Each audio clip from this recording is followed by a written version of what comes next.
Hello. Okay, I'm going to lower the music one bit. Hello.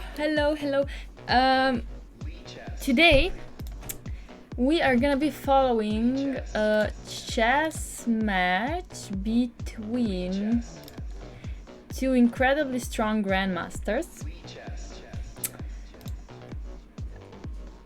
And it's starting in 3 minutes. Hello everybody in the chat. How are you doing? I will be your host of today. My name is Laura Unuk. I'm woman grandmaster and international master in chess. And today we're gonna have some fun. Hopefully we're gonna have some fun. Hello everybody. Okay. I'm prepared. I have water here. I have candles. I have my coffee with ice. So I am ready for the commentary. And my brother came here to say hello. That's all. Goodbye. Okay, so my brother came to say hello. Greetings from Finland. Hello. That's cool. I've been to Finland only in the airport. Okay, it's starting very soon. I'm excited. I'm gonna set up the board so you guys can see it. I don't think you're gonna be able to see who is playing, but we're gonna see. However, there's also Russian commentary and I should check it out. I should check it out if they're already live. They're not live yet, okay. They're starting exactly at 6, so they're not live yet. We're live first. Hello, it's gonna be fast. Yeah, the matches are gonna be really fast. So what's important is, guys, that we are here to enjoy. And you're here to listen to me talk fast, which is gonna be really crazy. I don't usually talk so fast, so... Hello, Alejandro! Grischuk is sleeping. Yeah, Grischuk, you know what? I don't know if I can tell you that, but the match was supposed to be 1 hour earlier, so at 5 CT, but it was postponed 1 hour later because of Grischuk, because he asked, so maybe he was sleeping. Oh, hello, Drod, good day. Hello, Bobby, zdravo. Yeah, yeah, I know that it's messing with you, sorry. I will remove them from here so it doesn't mess with you. Like I said once before, to me it's better if they're unsolved, because if they're solved, I have tendency to mix them up. Hello, Caballero and Anura. Sorry, I'm so bad at pronouncing names.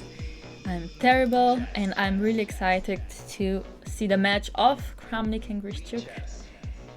Grischuk is playing mind games. You're from Russia! Hello! If you are from Russia, you can also follow Russian commentary on this match. I will link it in the chat. You know what? I'm gonna link everything in the chat, including the broadcast on Lichess, so you can follow the games live yourself. And then the Russian broadcast is gonna be on YouTube. Yeah, so you can listen to me, you can listen to them. Okay, we can stop the Lichess sound in the background for sure. I just have a question for you before we start. Do you want to have some chill music in the background, just some, I don't know, like very chill music, very lowly, or do you prefer no music at all? Because me, I prefer at least there's some music, even if it's low in the background. Some chill music, okay.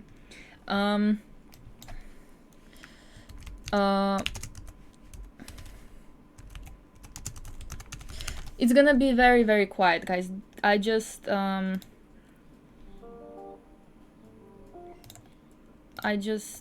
need to see. Okay. Like this. With music, of course. Okay, thank you, guys. Let me just listen to it. It's very low, yeah? Okay. So, something like this is okay. Hikaru music. No music is best music. Well, that's personal preference. I think at least a little bit music is nice. Where is Kramnik video feed? So I don't think they're gonna be having video cameras. At least I was not aware of that. So we're gonna only have pictures today. But you know what? Their videos are not so important. The match is more important. Okay. Philidor was a chord composer. Can we try that?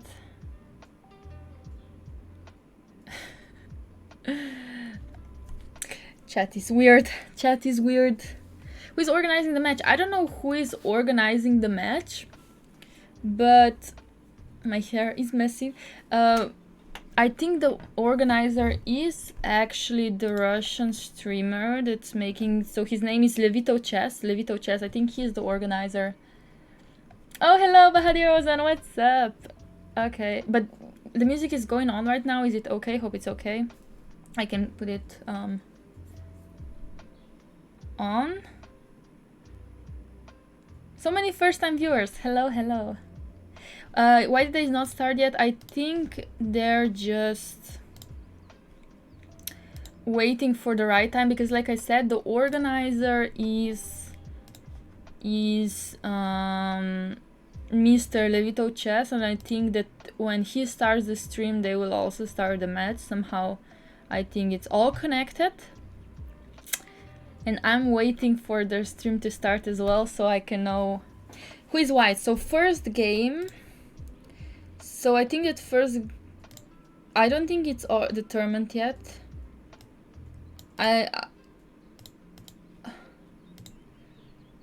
Yes, we can also follow it like that. Oh, they're not online yet, but we can also follow their games like that. Oh no, he's online, okay, but he's not playing the game yet.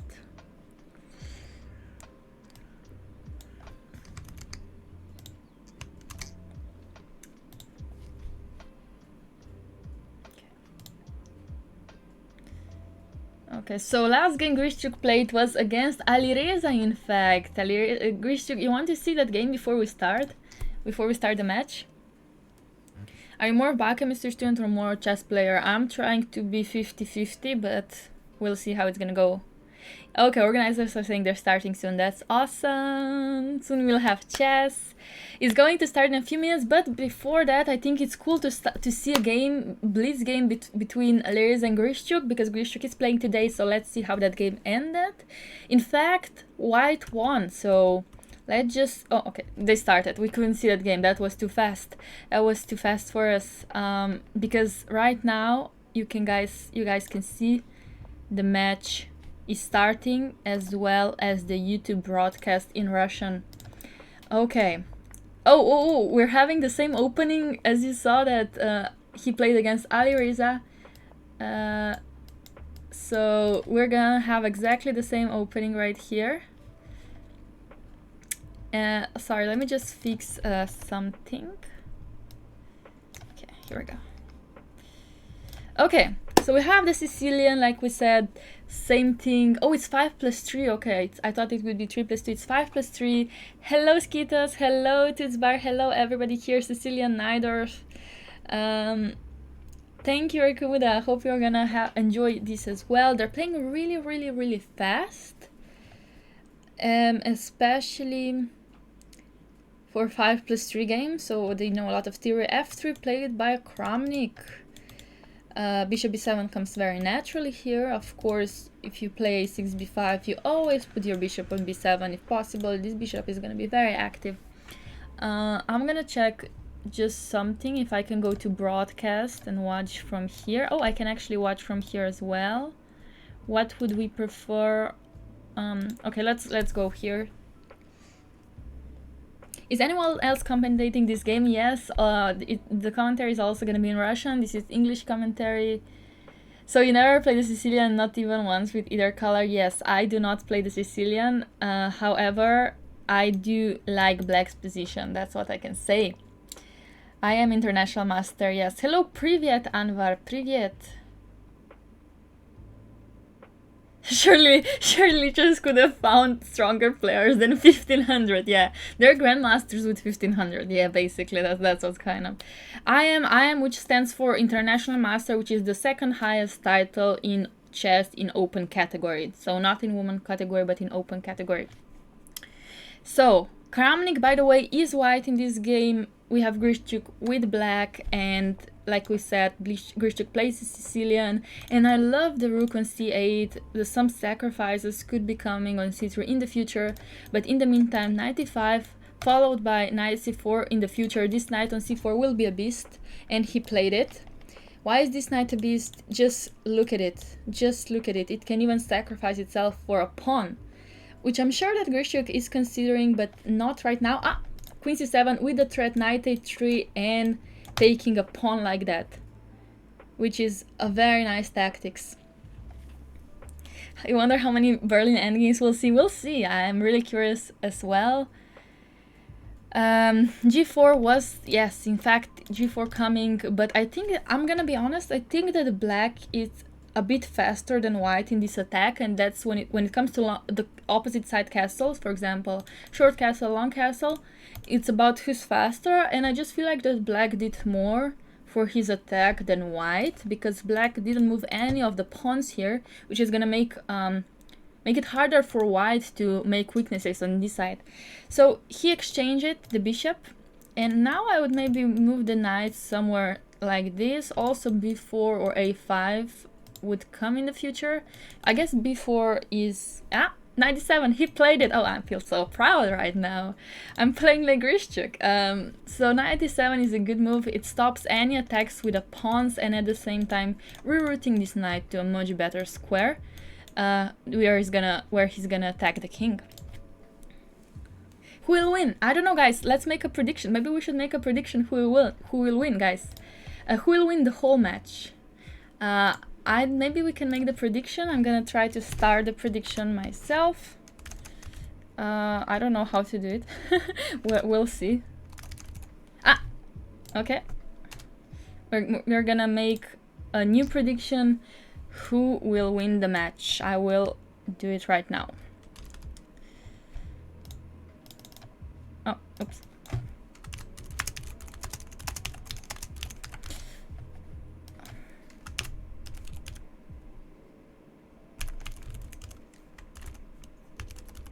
It's gonna last, let's go for 1 minute and let's start.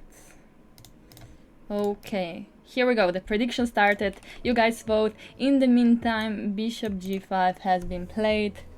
Why can't you follow Grischuk's account? I think they made it unfollowable. Sasha for the win. Hi, YouTube. I don't think this is being played on YouTube though. The time control is 5 plus 3, so this is still blitz, which means 5 minutes for each player and 3 seconds for every move they make. So a long time. Okay, now that Grischuk played f6, it makes e6 a weakness and at the same time g5 a strong attacking move, because whenever you move the pawns in front of the king like that, it's gonna make it easier for white to open up the position. But I understand he didn't want to exchange this bishop. Yeah, g5, bishop f8. Now black also has to protect his king side a little bit. Yeah, mods cannot participate in the prediction, which is very sad. I know. Okay, I think Grischuk will win, but you're rooting for Kramnik. I think Kramnik is maybe not as much as an online blitz player, but I think Kramnik could surprise today.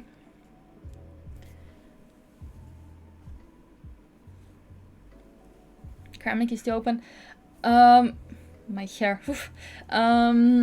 So actually what I'm gonna say, so now with this, white actually opened this very nice G file, and black still hasn't opened the B file, nor, I don't know, something. For example, here we looked at the position and I said 97, the idea was to reroute this knight somewhere, and now when you look at the position, the knight is back on f6. So maybe that move at the end of the day was a bit pointless, or maybe black should have played a bit differently. Because now when this file is open, actually Kramnik might have quite interesting chances. Yeah, h5, h6 coming, maybe some sacrifices. Maybe we're gonna see some entertaining games right now.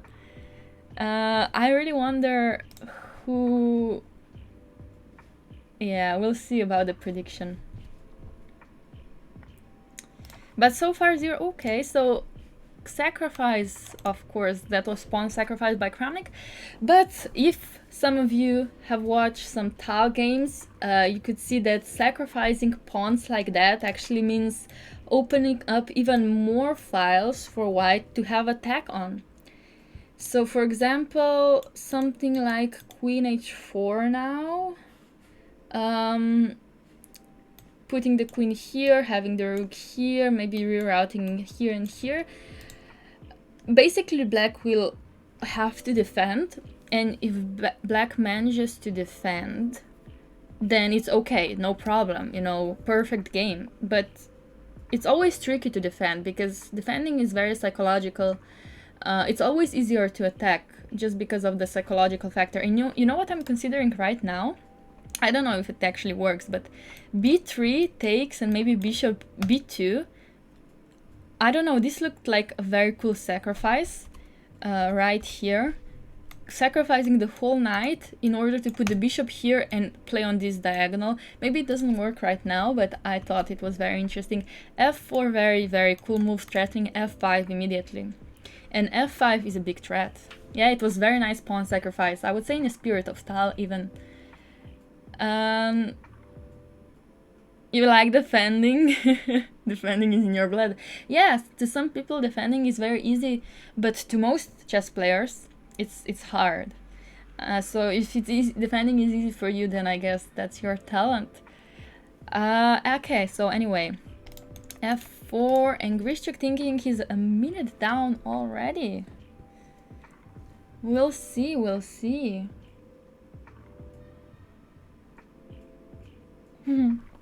Okay. Yeah, it's tough. I'm gonna say this is not easy. f5 is a big threat, opening up even more files, maybe even here or here.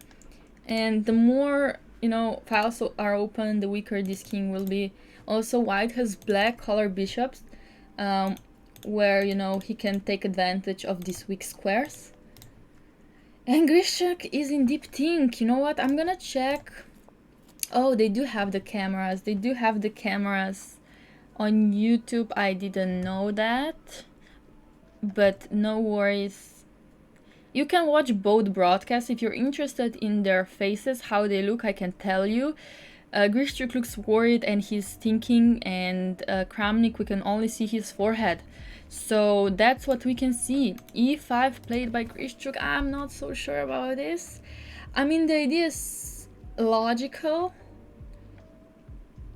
I would probably take, and I don't know. And maybe even go knight f5, because if he takes, I can always take here. I don't know. Actually, you know, Kramnik needs to think. Bishop takes e5. Sorry, what? You mean, oh, takes.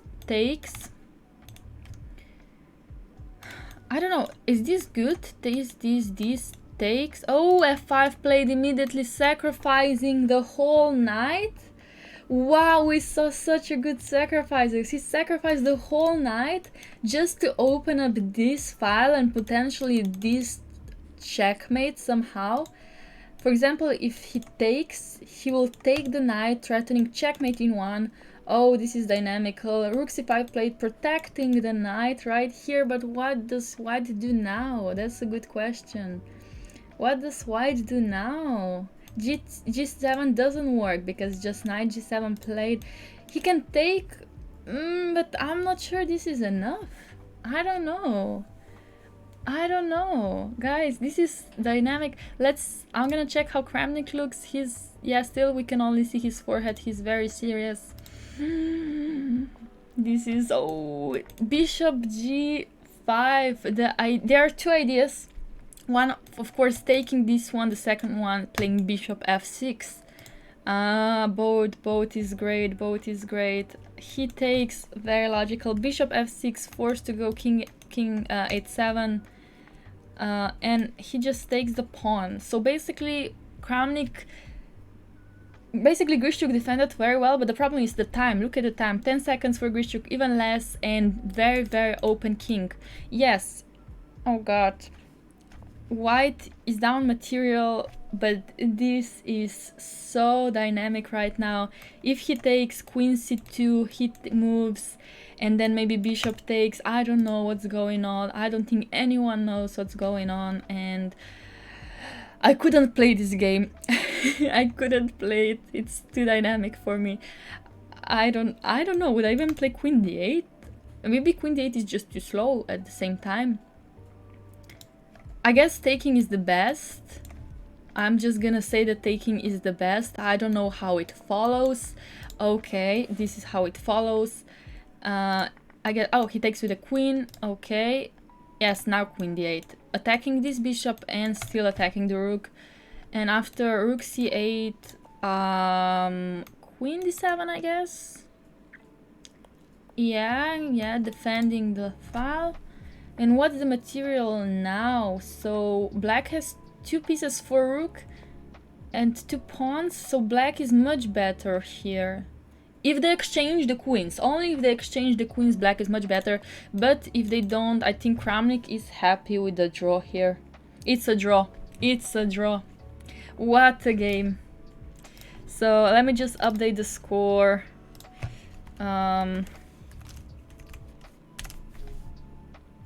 Also, let me make it smaller. So this has been such a game. So now Grischuk is playing white. Oh, playing c4. The English. Okay, let's see. Put the evil bar. Oh, okay, we can. Okay, so if you want the evil bar, let me just try. We can try to watch it here if you want the evil bar. That works for me too. If that's what you want, that's what I'm gonna give it to you. But we cannot see the times as good as we did before. But if you prefer the evil bar, then here you go. You can even see the evaluations a bit. No, let's hide that. Let's hide that. Evil bar is enough. Evil bar. No bar. So yeah, if we have to decide small clocks with evil bar or big clocks and no evaluation bar, what should we do? I think we should make a vote. Wait, I'm gonna make a poll in Licha's chat for that poll. So what did you have? Small clocks plus evil bar or big clocks and no evil bar.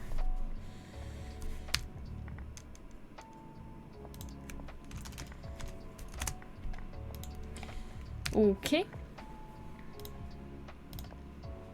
I'm gonna put it 2 minutes. Let's start a poll. Okay. So far we're gonna have the evil bar right here. Definitely no evil bar. Mod's votes are worth 10. Look, just vote and I will do whatever chat prefers.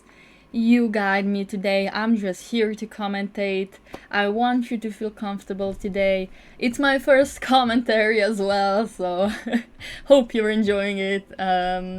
Anyway.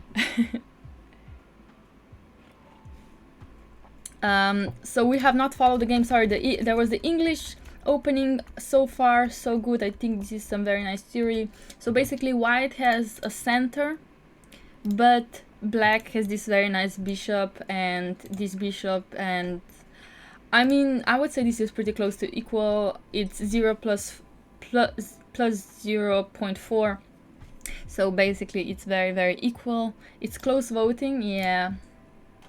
Oh, it's very close. It's 50-52. Oh wow. Oh god, this is close, but okay.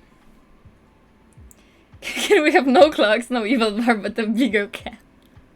No, that's impossible. My cam is the biggest it can be. Okay, bishop here. The more pieces that are gonna be exchanged here, more equal the position is going to be, so closer to a draw. Also, sometimes I'm gonna tell you guys, the idea for black is to play queen a8, and with this knight, this bishop attacking the e4 square directly, and not letting white go d4 to have these pass pawns. You're higher rated than these GMs. Yes, you are, in fact. This is blitz game. It's 5 minutes plus 3 seconds. It's blitz, so big clocks and no evaluation bar. Well guys, you chose it. I'm sorry, I'm so sorry, but you chose. Oh, it was 59-58. Oh no!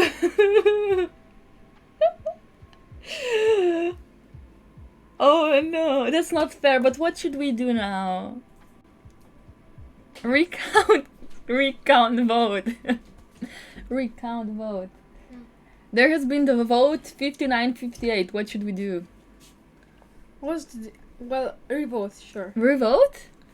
I mean that Jesus. or half-half. I don't know how half-half means, but... We cannot do half-half here. It's impossible, I think. I'm just trying to find a way if it's possible, but I don't think it's possible. Team is the tiebreaker. Oh, that could be true. Yeah, sorry, game commentary. Of course, Queen 8, like I said, Queen 8 is gonna happen. This is typical idea. I don't know, guys, what should we do? Should we... Okay, you know what we should do? One game like this and the second one like that. How about that? One game like this and second one like that. We should do it. Yeah? Okay. That's I think that's okay. Let's do one game like this, like that. Okay, now you don't see the clock. I'm sorry. I will have to fix that every time now. I apologize. I really apologize. I will commentate now. I'm sorry. Whew. Okay, we missed something. So Queen d3, this we missed. So Queen a8 played, like I said, typical idea, attacking the e4 pawn. After played by Grisha, defending this one, also closing up the bishop. So that's not good. I actually really like Black's position right here, and even though he played bishop f8, that's a very prophylactic move because you do not want to exchange this bishop. This bishop in the endgame will be a beast. Why? Because there are two pawns here and one for white, which means that black has very high chance in making a pass pawn. You know the pass pawn in endgames can become queens quite easily, while white, he has troubles creating a pass pawn because black doesn't let him push the pawns, and if he does, he's gonna lose some pawns. So basically I think black is doing insanely well. Yeah, we need commentary. I'm so sorry, guys. I'm so sorry. Yeah, so I would say I prefer Kramnik's position. I don't know about you guys.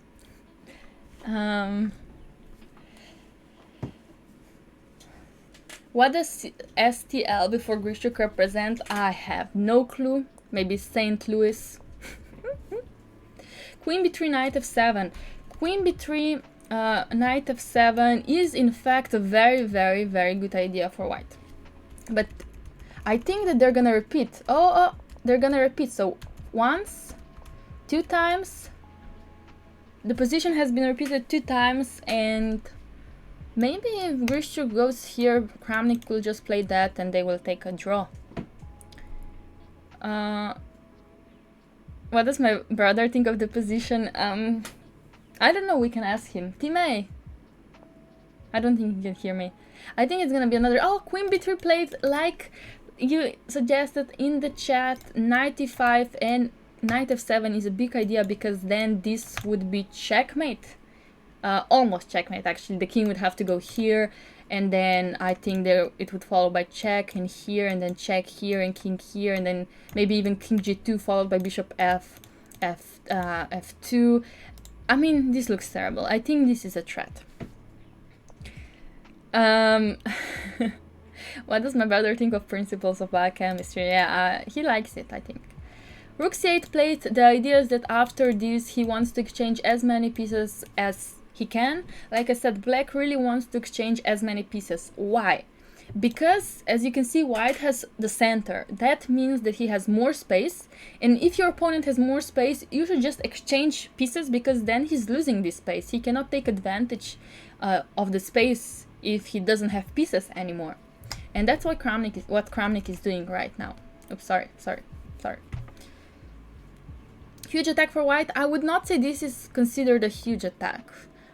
Because white only has 3 pieces now, and once you have 3 pieces and you're gonna sacrifice one, that means you're gonna only have a queen and 2 bishops, which often is not enough, but we will see.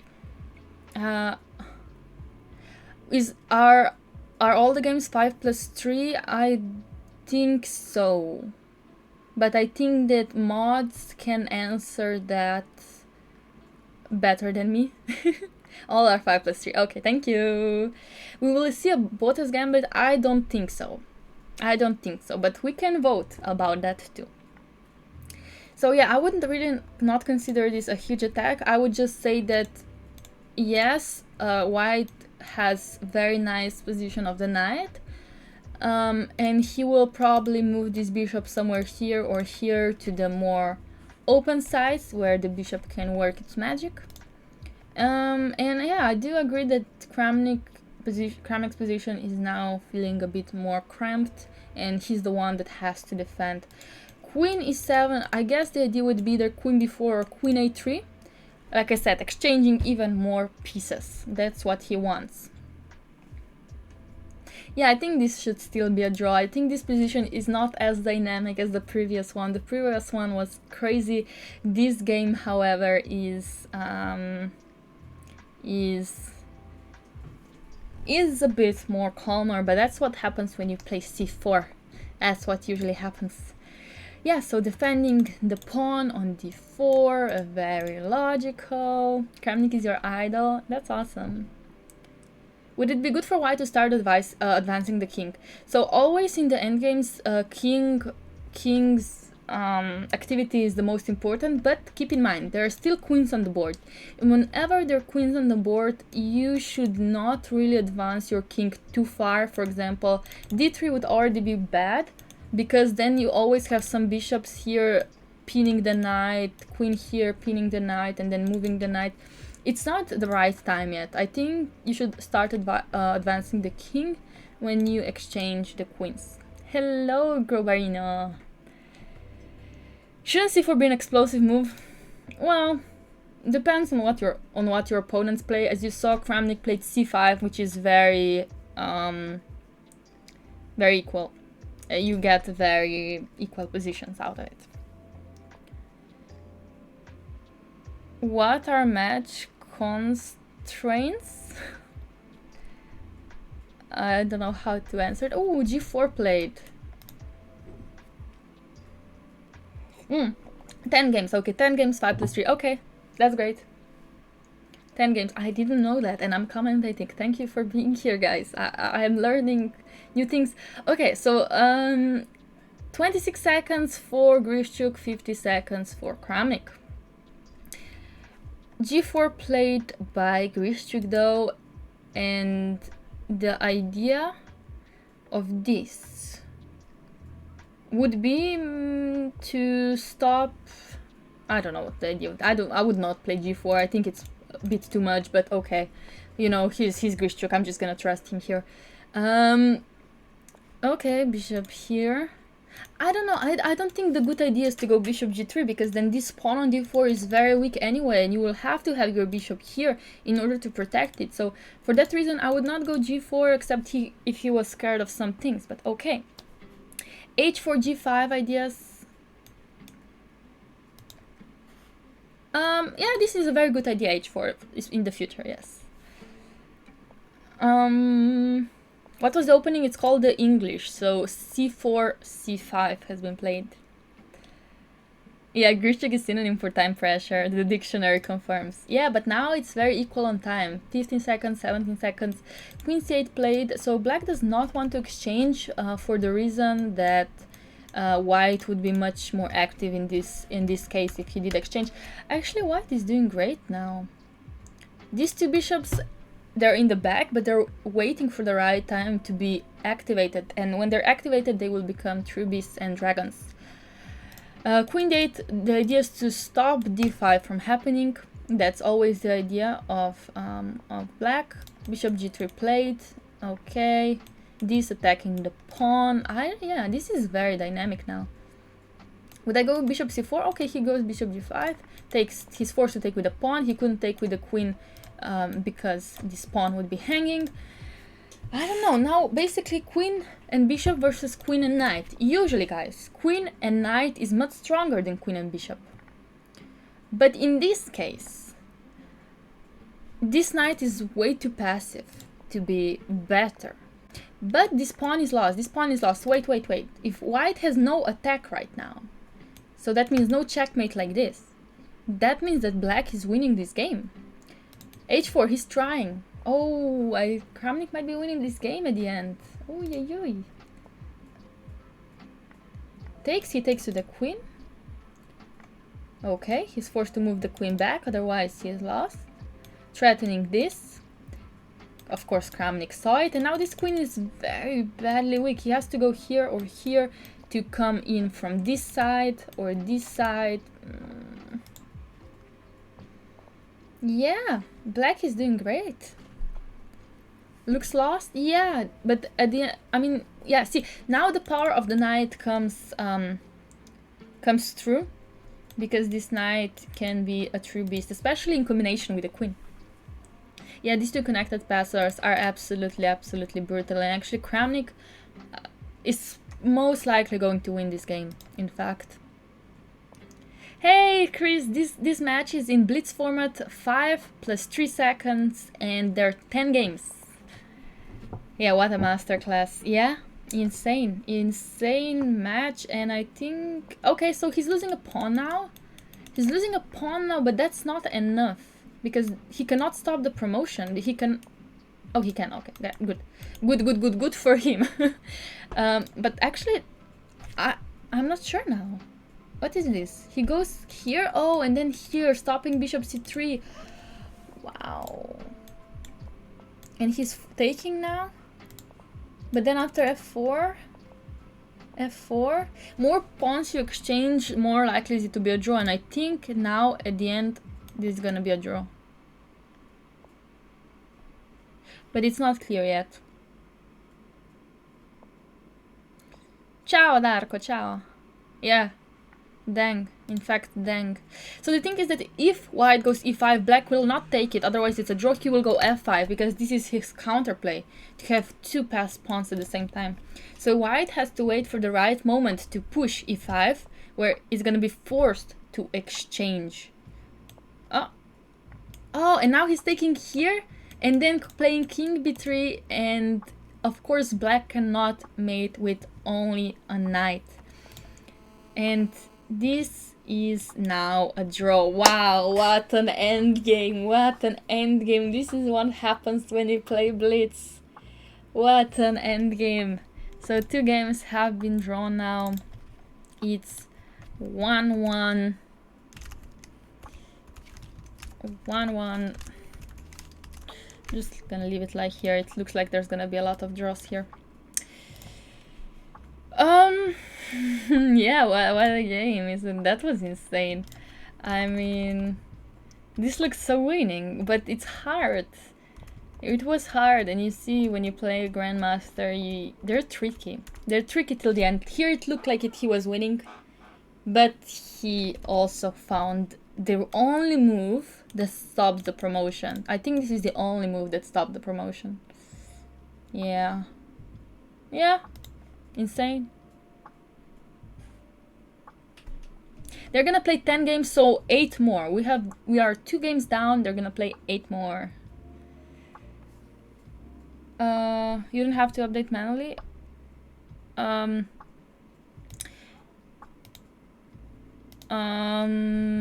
Not in this case. The overall score is not shown, at least not on the stream. So I'm updating it manually.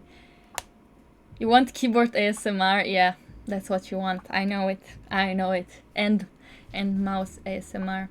Okay, so there has been a short break. I'm gonna check what's going on the Russian commentary. By the way, guys, if you're Russian, you can follow both commentaries. I see they have amazing commentary made by Levito Chess. If you want, I can link it in the chat. Otherwise, you're welcome to stay here. Oh, okay, so Nightbot had linked it. Thank you. Yeah, that was very impressive. These guys can find tricks in milliseconds. Yes, actually, now it's time for the evil bar, guys. It's time for evil bar, so it's gonna be 1-1. And we'll see how this will go. But just to quickly analyze this game with Stockfish, So basically this was very equal, like we already said, this was very equal. Yeah, very equal, basically, just equal. And let's see what was the mistake. So this is not yet a mistake, this is all very equal, very equal. And now queen h6, actually, imagine, taking the pawn is actually a mistake for Grischuk. Taking the pawn was wrong, because I think that now white is, black is now taking this pawn, and then also this one with the check later, like we saw. So 2 pawns down, and now, yeah, now white is just worse. But again, not so losing, minus 1.7 only, which is not so grave. But yeah, let's see. So this is minus 3 now. Let's see what happened. So queen a6, and now mistake by Kramnik. Queen c6 is a big mistake. The best move here was what? Was a3.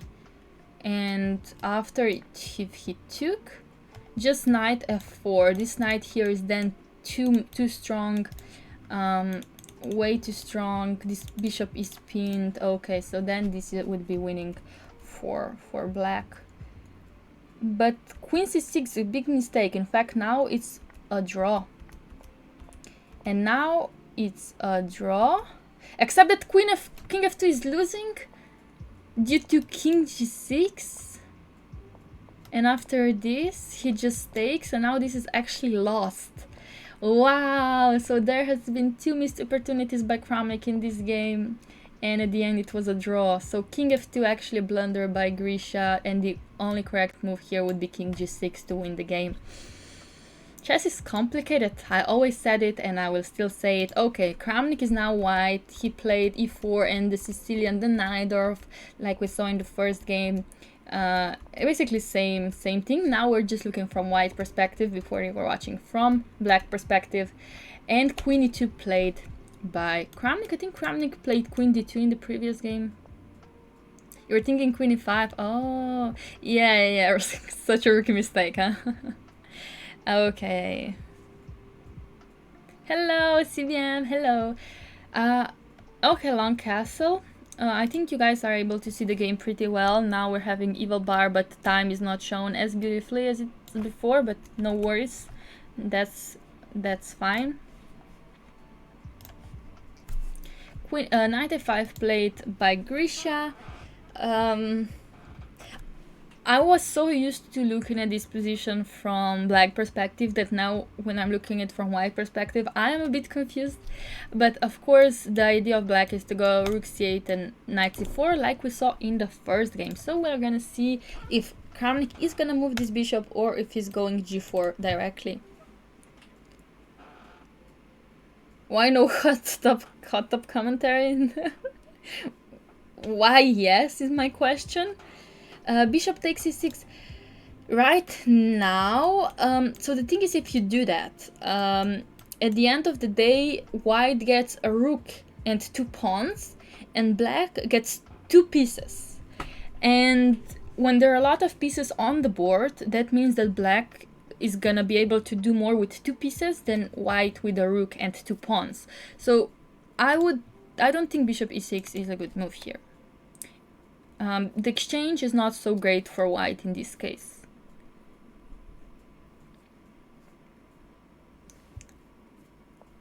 Oh, should we make it so Kramnik is at the bottom? Since he's mentioned first. I don't really know. I think that... I don't know, guys. Tell me what you prefer. But Kramnik here is white right here, so just so you know. But tell me what you prefer. Yeah, he's on the wrong channel. Yeah, I also have my own channel. I'm a Twitch streamer myself. But, you know, we're here to commentate. We're not here to brag. We prefer white at the bottom. Okay, it's fine. We can do white at the bottom at all times. We're gonna try, though. Thank you. Something pretentious. Yeah, my channel is Chiquitas, in fact. So rook c8. So white played king b1. I didn't expect that. I thought white would either go g4 directly or maybe bishop a2.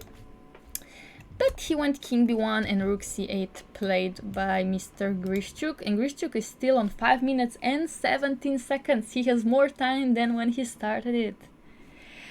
You didn't know Alicia says evil bar. So first of all, you have to go to the broadcast. I'm gonna send you the link in the chat. And then you just turn evil bar on when you're at the broadcast. So you go to settings. So there are three lines right there. You have evaluation gauge, which is a very French word, no? Anyway, yeah, that's how you do it. Yeah, Lich is the best, of course. So yeah, rook c8 played, and now Kramnik is thinking. So Kramnik had almost exact position with white in the first game, and he had a very good attack, but now he's thinking he doesn't like something, and I'm not sure what he's thinking about. Because actually in this position now, knight e6 is the best move. Wow. Due to bishop c8, queen c8, bishop c1. Well, I wouldn't really... Yeah. This is apparently the best line that could be played in this position, but it's not been played. Maybe that's what he's thinking about. Maybe he's now thinking about sacrificing. But what about bishop e6? Oh, bishop e6 doesn't work because of rook c3. And queen c8, he takes bishop f8. Okay, and I guess this is too weak. So, wait. But he played bishop e6? No, wait. Sorry. Let me just... something went wrong here. So, what's been played was... Okay. So, queen e1 has been played. And h4. And now knight e6. Okay. And now this. Okay, so basically white played a few moves. So queen e1 to protect this knight, as we saw from the sacrifices that are possible. And then h4 to scare black a bit. And then he takes. And now they take. And knight d5 played by Kramnik. Very nice sacrifice. Yeah, obviously rook c3. Yeah, that was so obvious, of course. You got no MVL holding an Avalon game when you followed. If you want to see MVL, here you go. It's for you guys. So bishop d5 played. Yeah, so bishop d5 played, and rook d5 is going to be played. Yeah, Evil Bar said it's equal, but you like white. That's understandable, because I do agree that black, this pawn is pretty weak. The king is not especially safe. This knight is hanging, but keep in mind, this knight is coming to c4. And this knight on c4 is pretty good. I'm not gonna lie, pretty good. Yeah, Twitch always objectifying hot chess players like MVL. True. Yeah, knight ac4 is a very logical move. I think Grischuk is gonna play it, but I think he's just thinking about where the knight would work the best, and when he realizes c4 is the square, he will play it. You wish you could play rook c3 before c5? Ugh, that would be nice. That was unexpected. You're welcome, chat. You're welcome. Okay, Grischuk thinking. Grischuk has 54 seconds. Kramnik has 4 minutes. Mr. Time Trouble is back at it again. And I'm gonna look at his face to see if he's worried. No, they're not showing any emotions as usual. And I think queen c6 has been played, but we have not seen it yet.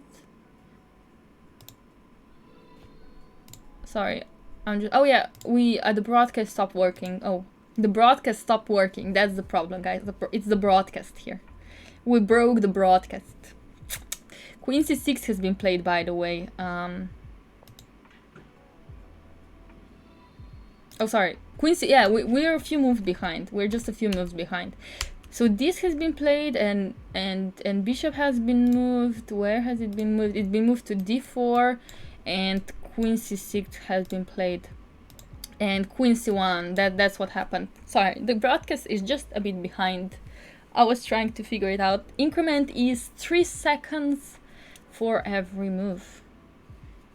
Why can't you see the players? You can see the pictures. Isn't it better?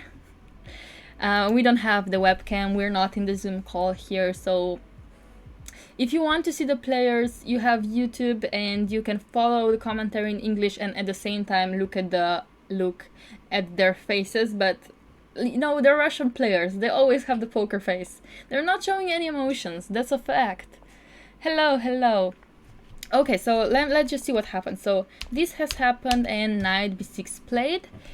Rook is trapped, so he's forced to take the knight. And now what is my question? Now suddenly white is worse.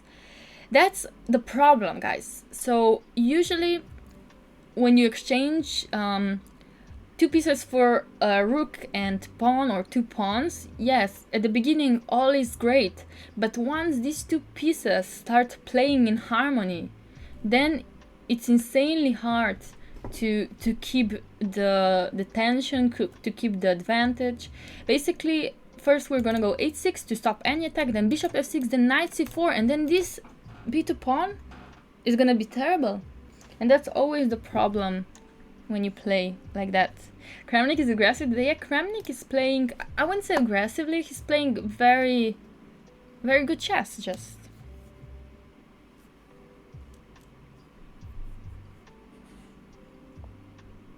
He should be practicing non-castling chess. Yeah, true. And f4, forcing the knight on c4. Ooh, Kramnik going for g4. Oof. And look at this knight, attacking the g4 pawn and the rook at the same time, forcing the rook to move, probably on d3, and then taking the pawn. It's just so easy. Just take the pawn. And the advantage for white is slowly disappearing. In fact, black is already much better. White's queen does look terrible. I do agree. But this bishop on f6 is just gonna protect everything in the future. And also knight f2 would be a threat here. That's a mean knight. Indeed, that's a mean knight. Pozdrav, J. Marco. Pozdrav. Is Grischuk trying to kiss his pieces? I don't know. Is he?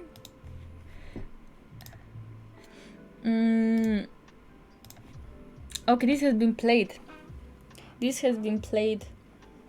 And now actually Kramnik is down on time. Is that correct? That Kramnik is down on time? Yeah. They're very equal now on time. White's queen is too possessive. Yeah. It's a problem with queens. Okay. Rook g3 played. Very logical though. We want to go rook g1 and just take this pawn and say, you know what, I don't care about your two pieces. I want my rooks on 7th rank. Yeah, Russians never show emotions. Just look at Nipo Kasparov and Isipenko. Sorry. That's true. That was just generalizing it. Pozdrav od Skopje, pozdrav! Bez XD. What's my Lich's username? It's Lorchi49. However, I play 4 Chiquitas. Yeah, there's no bishop f6 defense right now. That's why I was considering going rook g1, but just knight h5 in this position. And for example, basically, yeah. Okay.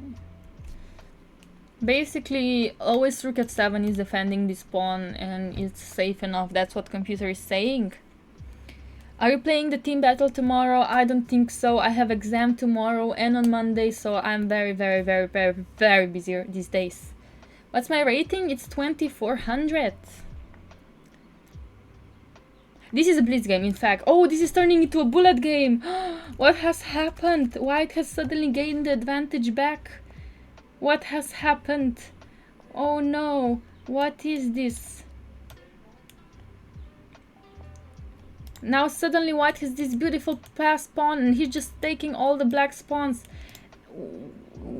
What? I don't know how to react. I just don't know. Grischuk flagged? No, I don't think Grischuk has flagged yet. I don't know, hopefully the broadcast is not behind. That's why, you know... Actually, wait, what? I don't know. What has happened? What has happened? I don't think anyone has flagged yet. No, they're still playing, they're still playing. They're still playing. This is basically just bullet right now. 2 pieces, but not enough pawns, I would say. 2 pieces, but not enough pawns for black.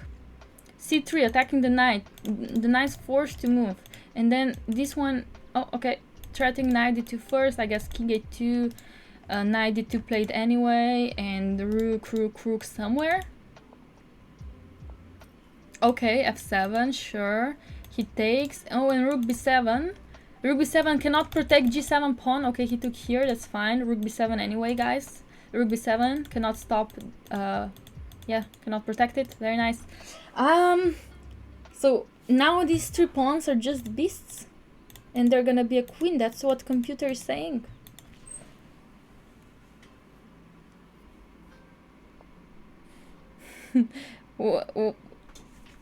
Okay. Yeah, so basically this is just a queen. This is a queen. He will promote 3 rooks. He's gonna have 5 rooks on the board, guys. 5 rooks. But you know, Kramnik still, so Grischuk still fighting. He's having some tricks with bishop c3 and knight c3 because this pawn is pinned here. Yeah, White should win this one. In fact, that's true, but it's still not over. Still not over. Yeah, these 2 pieces are now not protected by pawns, so it's very, very hard to keep them protected at all time. Yeah, he wants king b3 to not blunder any knight c3 tactics. But now he's not gonna repeat. I don't know what he's gonna do exactly, but...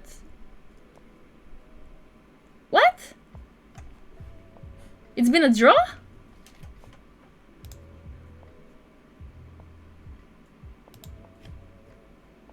Wait, it's a draw?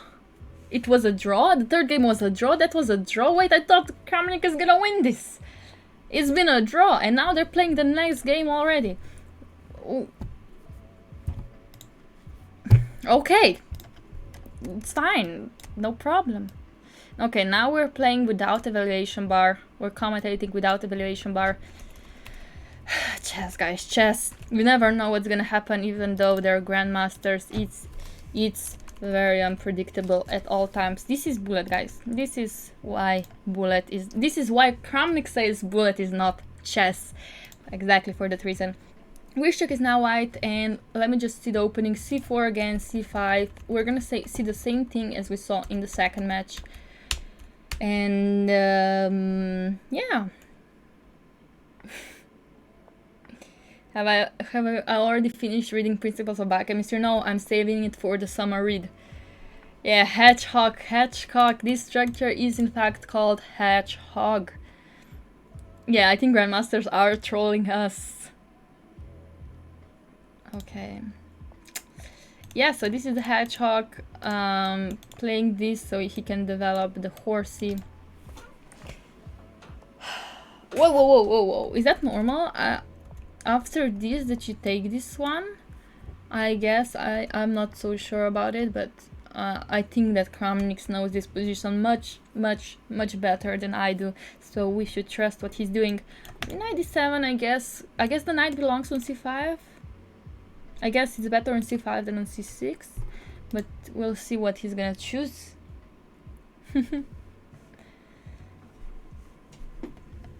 Yeah, I mean, I don't know why he accepted the draw. I guess he doesn't feel comfortable in time travel. Also, guys, you have to know something, that they do not know the evaluation of the computer. So if he felt like that he's risking, if he's trying to play for the win, then you know that's his decision. Another drawing coming, well, we'll see. Basically, queen c8, very logical. I guess the idea is to go either b5 or d5, both is a threat. d5 a bit stronger because of course white cannot take, because he would be losing the rook. So that's the idea of queen c8. And I would say that's a pretty big threat here. I would maybe even move the rook b1, or would go something like this. Rook b1 played exactly stopping this or this, and we'll see.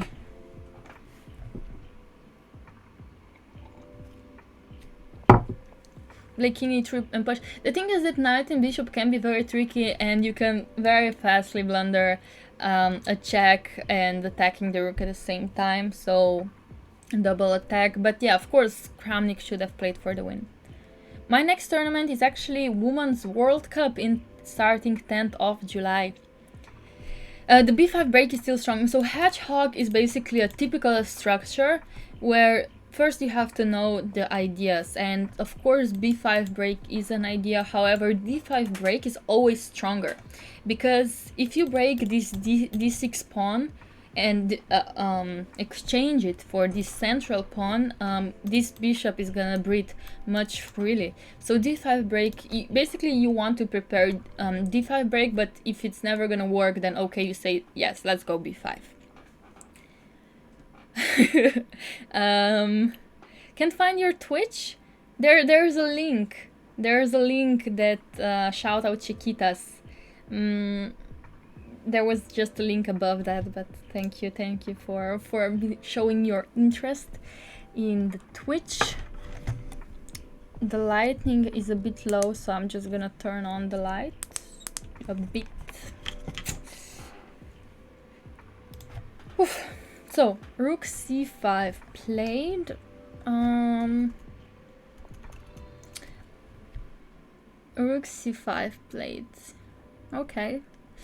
I'm thinking if the idea of this is to go d5, if the idea is to go knight c6, or if he has a third idea in mind, maybe queen c7, rook c8. I'm really wondering what Kramnik's idea is, but I think he's the expert in this position, so this is going to be really interesting to see what he comes up with. Am I IM or GM? So the thing is that I am in open section, so international master, and I am a woman grandmaster, which is grandmaster in women's section. So hope that answered your questions. I love you, Lichess. Yeah, Lichess is great. E3 played. Okay, so I guess the idea was, okay, first idea was to go bishop f6. Okay, now we're looking at his idea. This is very instructive strategical chess by Kramnik. G6. Wow, he's going for G6 to even solidify this position. Okay. We're learning so much, I feel like. Yeah, Kramnik will never lose the class he has. If there only was a song written about Lee Chen. Are you aiming to be world champion? Slowly. Do you have any standard DM norms? I don't have them yet. I have only become international master in March, so I have not made an advance to become a grandmaster yet.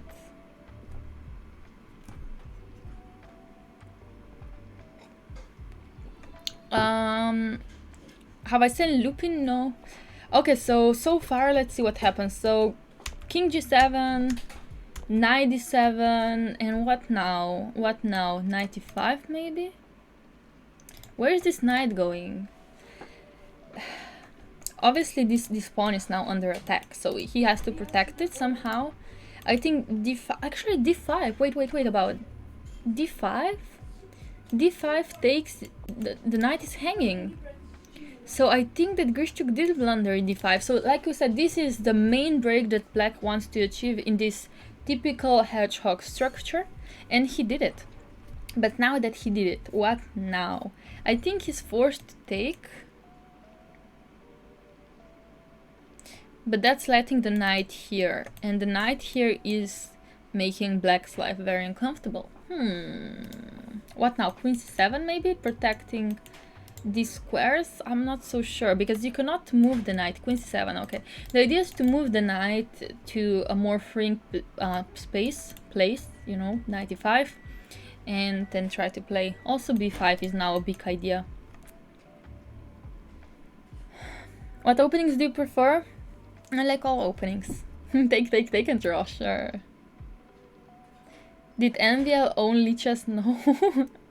you saw me in Bassano de Grappa? Oh yeah, I played there. I have actually won that tournament. That was awesome. H3 played by Grischuk. So Grischuk, I wouldn't really consider Grischuk a very classical player, but he knows some class as well. He knows how to play such typical positions. But I would consider Kramnik more, you know, understanding. H5, very interesting move. I don't think the idea is to go H4, but it could also very much be the idea to go H4 here. Rook d2, obviously trying to double, and when you double, it's gonna be a bit uncomfortable for the knight. So I don't know what I would do. I would probably just try to move the knight somewhere, maybe even to b8. I really like b5 though. I don't know.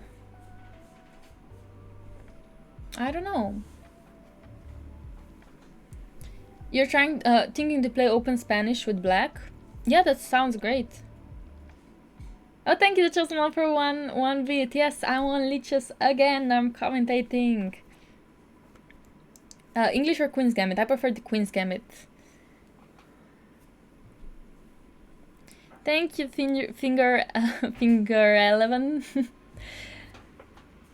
Thank you, very nice. Are you lichess.org's favorite streamer? No. I wouldn't pick myself as their favorite streamer. I love so much of their streamers. So many of them. Oh my god, so many of their streamers. Yeah, so knight a5 played, like I said, that's what I would love to play, but some moves have been played in between. Let me just check. a5 I really don't like, but okay. I mean, he's Kramnik, he knows what he's doing, and now knight e5.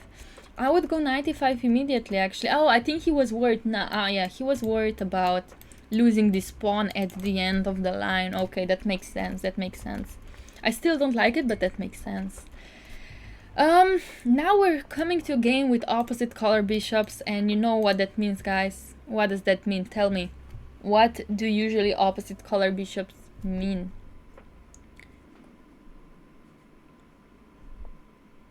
Attack. Yes, usually they mean a draw, but when rooks and queens are on the board, yes, then they mean attack. That's very, very correct. But now the rooks have been exchanged and we only have queens left. That means no attack will most likely be possible anymore, and this game will soon be ending in a draw, I feel like. So queen a1 probably gonna be played and they're gonna shake hands and say that's it for the day. But we'll see. Yeah, it's very symmetric. Oh, Kramnik not going for the queen exchange. Maybe Kramnik is playing for the win here? Is that what we're seeing? Okay, so Kramnik is a beast here, that's what we're saying.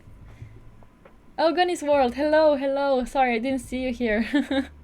Yeah, take and draw, you said it yourself.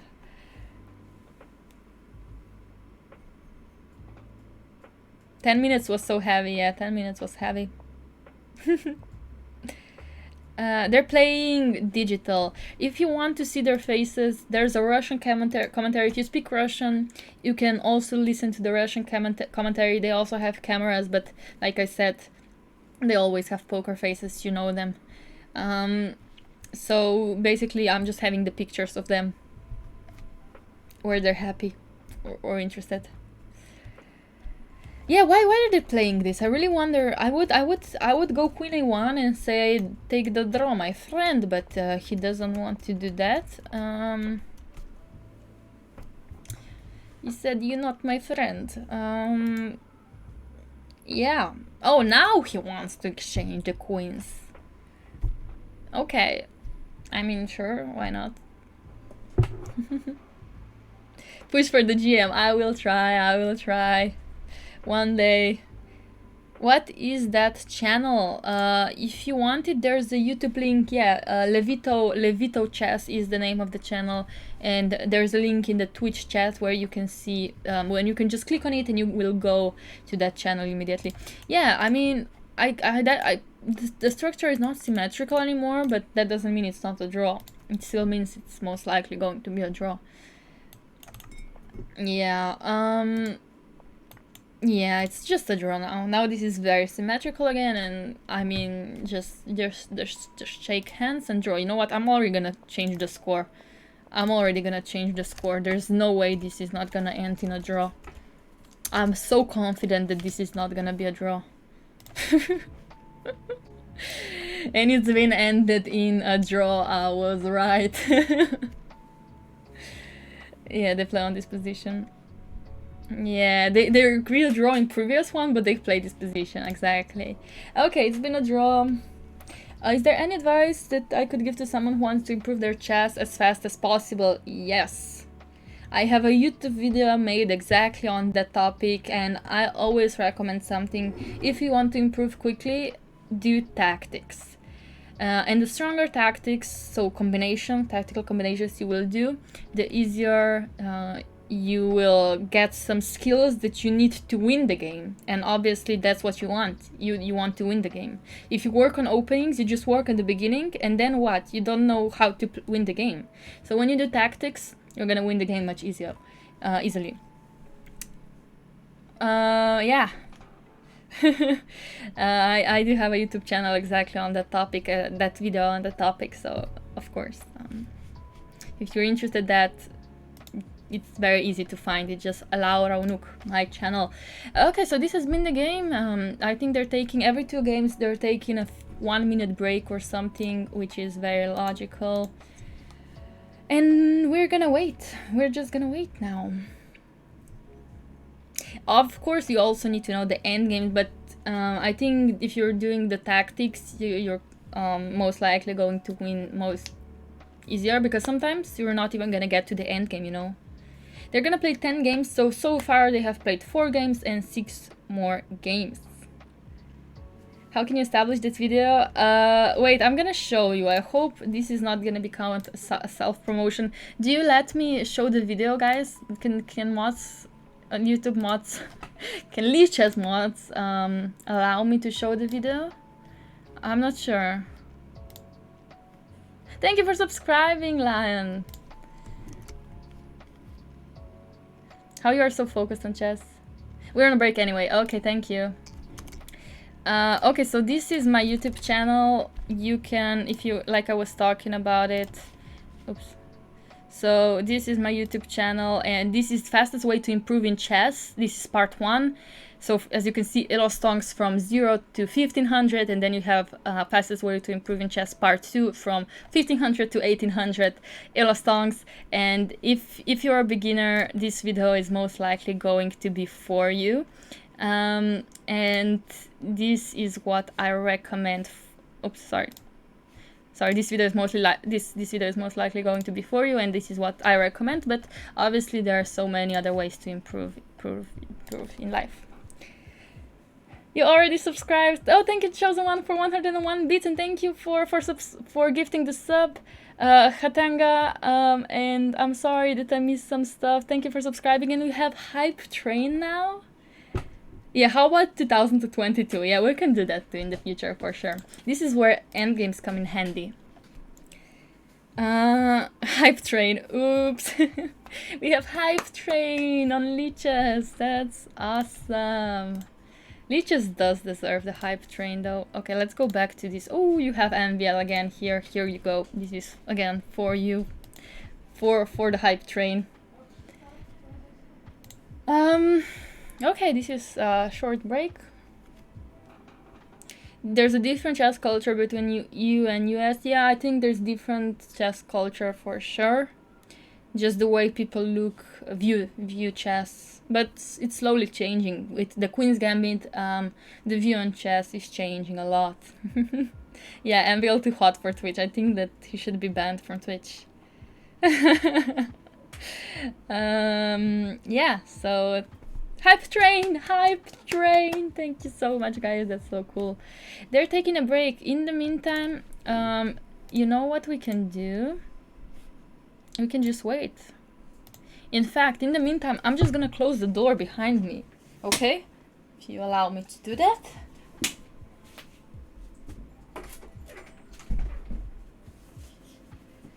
And we're back. We are back. Actually, we can also double check the game with the computer that we just saw right now. We can double check if there were some blunders. So yeah, there was one blunder. Actually, there were two blunders in the game, and here 95. Like I said, yeah, this looks a bit weird. I would go 95 somewhere here, but yeah, it didn't work the best way. Okay, the next game has started. So 95 is a blunder due to knight d6 in this position, and apparently that's so much better. But okay, that's fine. And now we're looking at it, the new game. Kramnik is white, and we saw the Najdorf again, like we saw before. You know, nothing new. That's what I'm saying. Just old stuffs. Oh, thank you, Chosman, for gifting tier 1 sub to chess. Nice. They gifted the sub to chess.com. Thank you, that's very kind.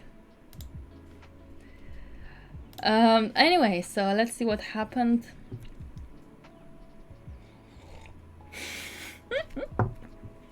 That's amazing. Okay, so okay.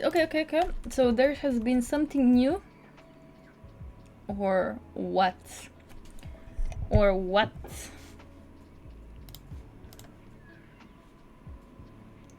I'm sorry. I'm just trying to figure out if the broadcast is behind. No, yeah, a bit, just a little bit. Just a little bit. Yeah, A4, okay. Give this up to Danny. Is it better to solve tactics a little bit faster or take all the time? You always should take all the time, because that's how you improve. That's how you make the calculations in your head. You know, you need time. That's how you improve, with doing it slowly, because then your brain slowly starts to understand, okay, this is a very logical move. Why is that a logical move? Why is that not a logical move? If you're just gonna play a move with thinking about it for 10 seconds, that's not gonna happen. That's why you should always take time. Nice cup. It's Sicilian defense. Chess mug. Yeah, everything's chess related in this house. How much rating should one gain in the year? It depends. If you're a youth, you have coefficient of 40, while if you're not youth anymore, you have coefficient of 20, and if you're above 2400, you have coefficient of 10. And the lower coefficient you have, the harder is it to gain rating. So this is all very much relative on where you are. You have one of those monks. I know you do inside your sand game. Thank you so much, Hype Train Success. Thank you so much for the nice Hype Train. I'm from Slovenia. Yes, we're doing the commentary. This is just an opening, guys. This is just an opening. Nothing is happening yet. Basically, they're just taking their time. This is not the same opening as they played before, and this is all just, you know, I'm gonna let them develop their pieces before I can actually commentate. Like I said, I'm not an e4 player myself. I played d4 all my life, so it's really hard for me to explain to this position in details, but that's why I'm waiting for them to establish their pieces so we can see where they stand. As you can see by the evaluation bar, the game is pretty equal, 0-0, and we're just gonna see. who's gonna do their magic, Kramnik or Grischuk now. It's also, I have to tell you, all the 4 games have been drawn. It's been 2-2 so far. You only play e4. Yeah, I mean, you're either e4 or d4 player. That's very much normal. Yeah, I hope Grischuk will play f4 in this match. I really hope so. Hello, Asturk. What I play against, so against e4 I play e5, e6 and c6, so I do not play the Sicilian either. Doesn't matter though. I have chess understanding, so I can tell you some stuff about the position, but I cannot tell you much about this opening. I also played the English opening, so about c4 I know much more than the Sicilian. c4 and c5 is black. Okay. Knight d5. Sorry.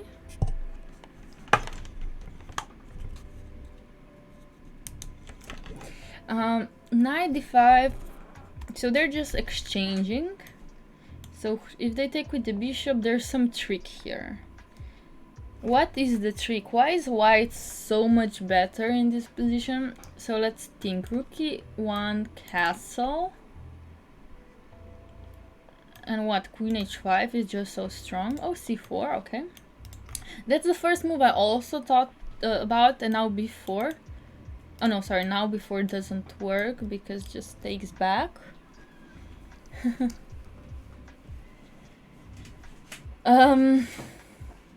Yeah, I mean, c4, I just don't understand the idea of c4 that much. I guess white is so much better just because this bishop here is taking a lot of squares away from black's position. For example, he cannot go queen d8 nor move the queen somewhere around. So it's a bit uncomfortable, so black will try to exchange this bishop for this bishop, but it takes time, it's very uncomfortable, and I understand the evaluation is pointing for white, but what's the plan is my question. Do you go queen h5 immediately, actually? What if you go queen h5 immediately? Isn't he like forced to go h6 or something? c4 to stop bishop b5. Well, bishop b5 was not a threat, but I like c4, but my question is what to do now. Queen g4, yeah, queen g4 is very logical, but castle and bishop d4, e5. Let's say he goes back. I don't know. Yeah, queen g4 looks very nice. You mean with white? You love the bishop pair? Okay. This game is part of the tournament. This is game 5 of the match. Total 10 games are going to be played. And this is the game 5. Oof. But all the games so far have been drawn. It's 2-2 with all draws, and yeah, I don't know. Okay, so I saw what happened. Rook b1 played, black had castled, and b4 has been played by Kramnik, which, you know, in this position, like I said, I would go b4, but this would just be hanging, so this seems like a very logical plan. And now b5 is a threat, because, for example, takes and bishop goes here, then a6 is a threat, and now this, like, I'm gonna show you, for example, h6, this would be pretty uncomfortable for black. These two bishops now are beasts, and this is a pass pawn. But rook b1, this is where it's at so far, and now black has to find a good move.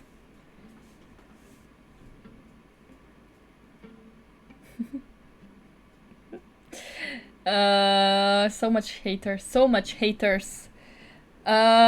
It's okay though, it's okay. So this is where it's at right now, but I don't know what if I were black. If I were black, what would I do? You have this threat and you cannot stop it at all. You cannot put the rook on d8 due to this bishop. I don't know, it's just very uncomfortable. Yes, 10 games, 5 plus 3, the time control.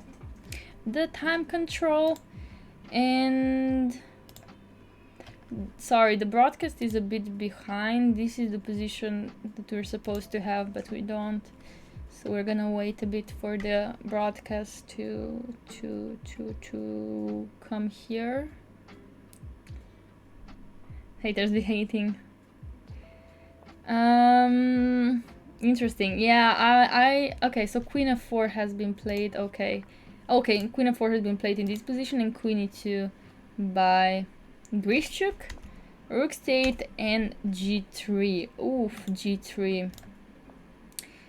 Okay, so g3 making a bit king a bit weak, but black goes queen f3, forcing the exchange of queens. Of course, white has no other move. If he just moves the queen, he is gonna get checkmated himself. So forcing the exchange of queens. But then what does white do now? Rook e1. I guess white has to play on this passed pawn, but when is the right time? I guess this is just very equal now. This is just very equal.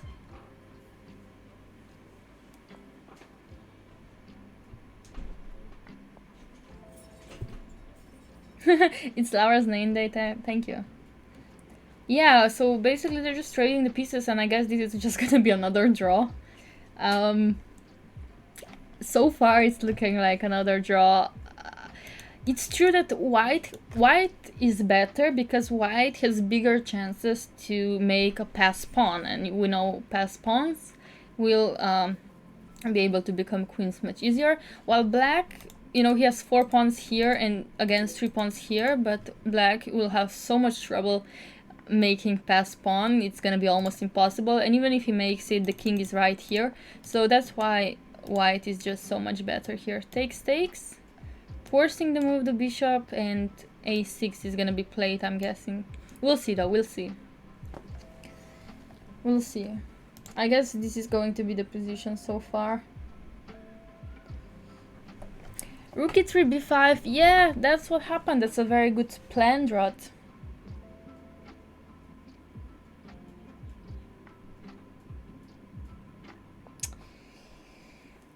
Yes, so a6 has been played. This is the game right now. And yeah, white will have a pass pawn, but can he convert it to a queen? That's the real question here. And computer is saying no, he cannot. While, you know, it feels more comfortable to be white for sure. But yeah, it's almost impossible to convert this pawn to a queen because this bishop is just protecting the squares. But blunders can occur with grandmasters as well. We like Kramnik nevertheless. I like both of them. In fact, I'm a big fan of both of them. So whoever wins, or if it's a draw at the end, I'm going to be happy. Yeah, king f2, knight g4. Yeah, Grischuk has a lot of swindles, and we will see.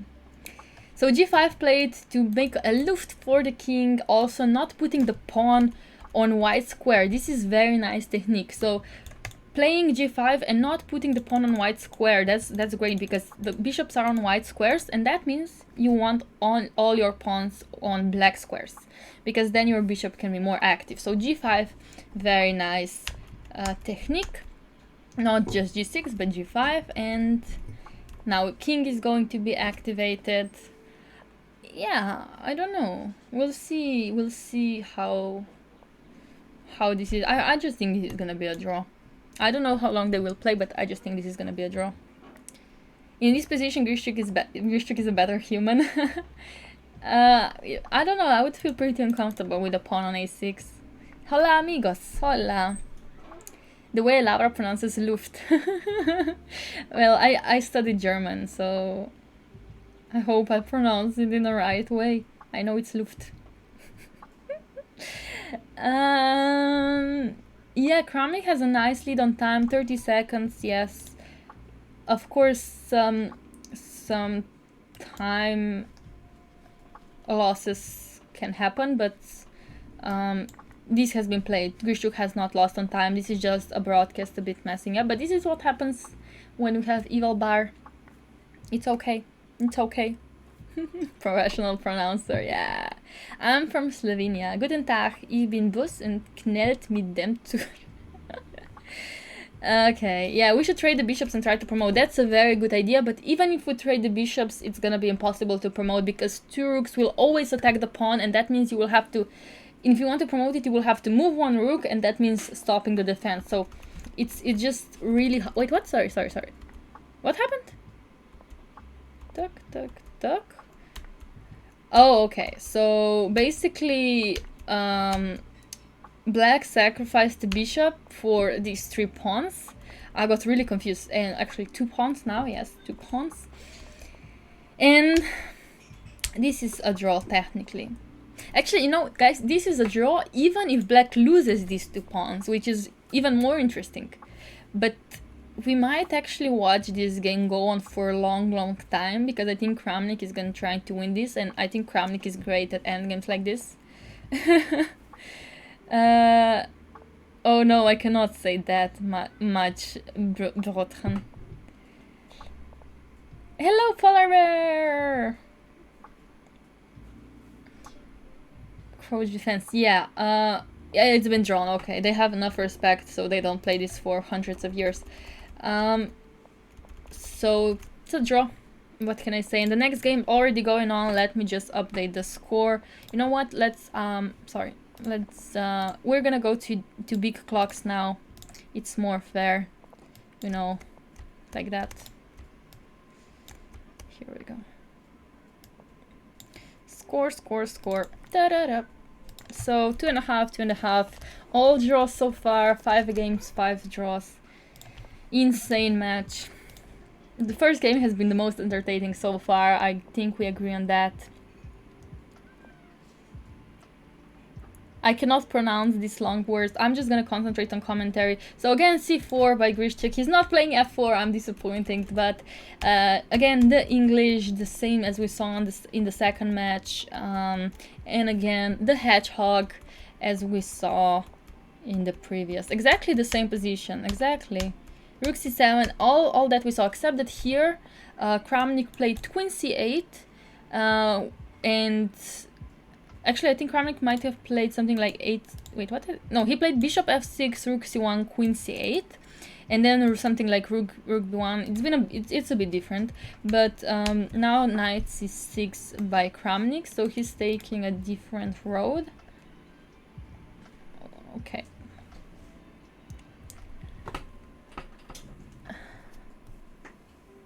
Okay. Swiss German? No, Swiss German, no. You wonder if the arbiter tried to stop them if they try to play the same game. Yeah, I think it would not be so entertaining. So even though it's, I guess, an exhibition match, they still care about who's better, and I think both players are going to try to play for the win, no matter, you know, anything. So I think we're gonna expect, we can expect different games, attacking games as well. Which opening is the lowest draw percentage? I would go and say King's Indian, but who knows? Bird's opening. Yeah, I'm just hoping for Grischuk to play f4. So basically we're waiting now for Grischuk's response. As we saw before, rook c1 can be met by some tricks with d5, but not when knight is on c6. So I really wonder what black is going to do here. Before we came to the opposite color bishops, and we'll see what's gonna happen now. Fool's mate. Hey, Lucas is here? Really? King's Gambit. Okay.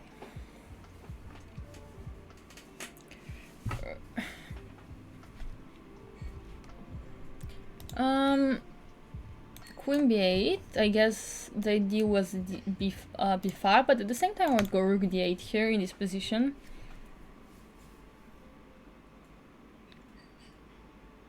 Yeah, you know the party is here. The party, in fact, is here. So I played d4.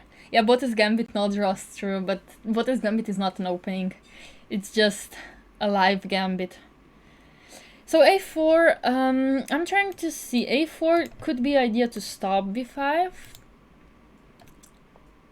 I think that's the primary idea. So this now, now white has a chance to take and make black's double pawns, but once he does that, he opens up this bishop.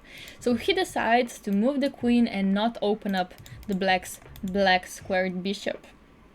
And d5 is almost impossible move to achieve right now, so I guess he's going to be playing b5 in the future, not now yet, because he would just be losing the pawn. He cannot take it because the queen is protecting it.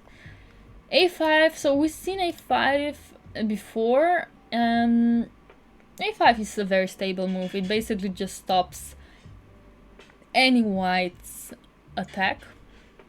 h4, okay. Yeah, basically it's up to black here. Philidor?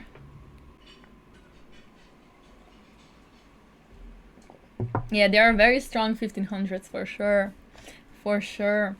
Okay, so rook d3 played. Of course the idea is to go rook d1.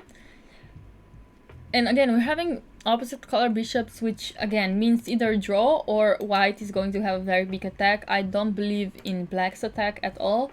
So I think white's idea could be going king g2, rook h1. I think that would be very interesting to see, and I'm wondering if he's considering it. I don't know. Because anytime you go here, black can go g5, threatening g4, basically trapping this bishop. Oh, he played it. Oh, he played it. He played it. I'm just considering, what about g5? Is g5 just not working?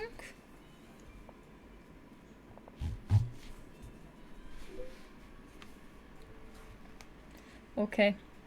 Oh, g5 played and g4. Okay, I said I don't believe in black's attack, but suddenly I'm starting to also believe in black's attack. I don't know, this is just... all the game is gonna be going on the king side now. Because basically queen side is just blocked, it has no meaning in life anymore. Rook on c5 is actually very strong because it always has access to the king side. This rook here is very strong because it's on the f file and the queen has come in, or is going to come in very soon. So that's why I'm believing in black's attack. While white, he has no f file, his rook is here, it does nothing, this bishop is very stuck. I'm just not so sure. I suddenly start liking black. My prediction says it's not a draw. No, I think it still will be a draw, but I think it's much more entertaining now. Could you consider rook a d1 and sacking? Yeah, I think you could consider it, but you would have to know, you actually have something from it. Lara Grant is not draw. Yeah, rook f1 is a sad move, in fact. It just... black, I like black's position more.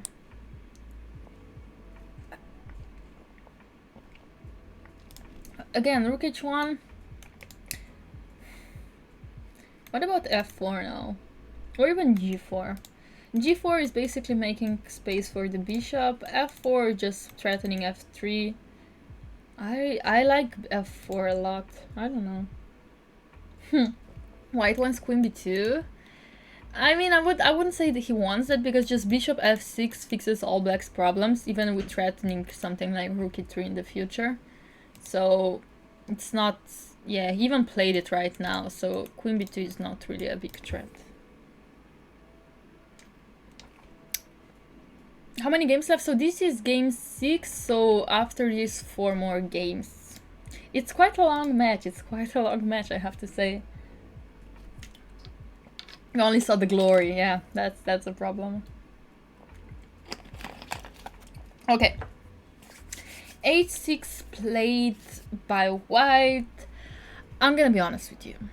h6, looks scary, feels scary, but this pawn, once a I don't know, a pair of rooks and queens or something will be exchanged, this pawn is just going to be lost. I'm predicting h6 pawn is going to be lost. Maybe in like 20 moves. Is it really just water in the bottle? Yes, actually this water bottle is original. I just opened it. You don't trust me? Kramnik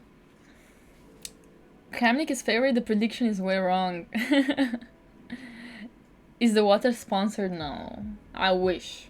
Actually, I don't wish. You don't need boring if the water sponsor you. Anyway, so g4 played. I really like this move because bishop g5 is attacking this one. Queen g6 maybe is coming. f4 is coming. And honestly, I just love black's position here. But, you know, black has been winning. I mean, Kramnik has been winning already in some games. And he has not taken the advantage as well. You know, it's blitz game at the end of the day. f4, what a bold move. What a bold move. Because black cannot really go rook g8 because of this bishop. Bold. What would I do here? I have no clue. Would I go here? Would I go here? I don't know. Okay. f4 though. I would go f4. I'm from Slovenia. Stay hydrated, yes. I'm looking sleepy. I am a bit sleepy, I'm not gonna lie. You know, you guys want me to commentate all the games non-stop, but I don't think you know how much talking non-stop tires you out, as well as thinking about the game, why some move is bad, why some move is good, explaining the ideas. And it honestly, it's been already 1 hour and 40 minutes of direct commentary without stopping to talk, and I'm not gonna lie, it's exhausting. So if somebody wants to come here, sit next to me and commentate with me, I would just be extremely happy right now, so I can tire my mouth and my voice. Yeah, anyway, I'll do it. Okay. You're on the way. Perfect, guys. Thank you. You always love to help me out. Give me the address. Just come to Ljubljana. I will pick you up.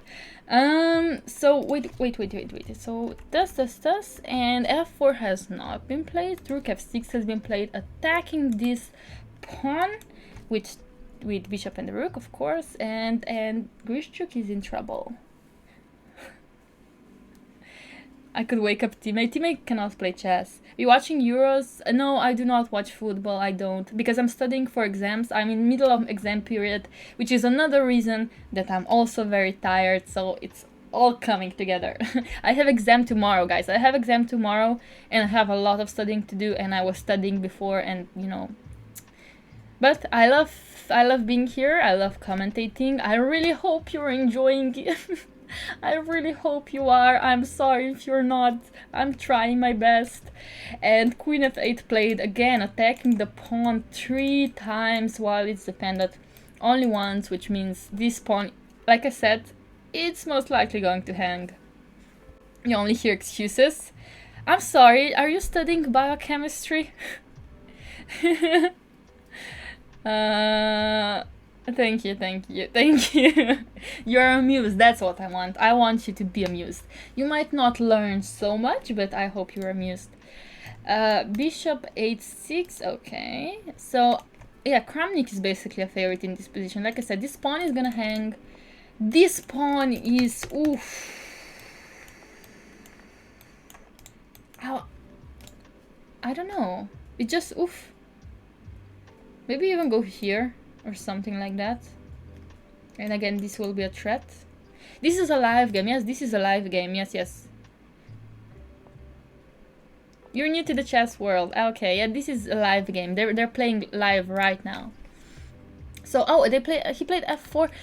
Yeah, whenever you play f4, e4, I'm not so sure. That's why I wanted to go queen e7 here to, you know, still push him a bit, but it's okay. f4. King is trying to make its way here, but I just think that king is not safe enough to survive, and I think that Kramnik is supposed to win this game, but we'll see. We'll see. We'll see. I think I would go rook g5 here. Okay, okay. If he takes with a pawn, okay. Do we go here now? Or do we go here?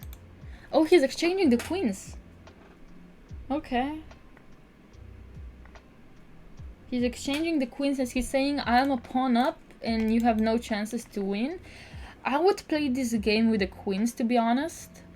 Because the white king was so weak and now it's not weak anymore. You're from Italy, you're not too far from Ljubljana. Oh damn. Next time, guys. Today the commentary is almost over. Actually, this is game 6, it's not almost over. But yeah. We could quiz Lara on peptide chains while she plays bullet. You could do it for sure. For sure. Cruel, in fact. Yeah, I think that Kramnik had much better. I think that Kramnik exchanged too many pieces, and okay, I'm gonna be honest. White's king was terrible. It was so weak, and when White's king is weak, you don't want to exchange pieces. You want your opponent to force you to exchange it. And I just, yeah, I think he didn't play so well. And now he cannot even go here because this would be losing this pawn, and if this is gonna be a draw, that's a bit disappointing. Oh, it's a draw, it's with 3 times repetition. Oh my god. Kramnik, I'm sure Kramnik was so winning here. So for example, here, why don't you just go here or here? Going from this side or this side, I don't know. Also, yeah.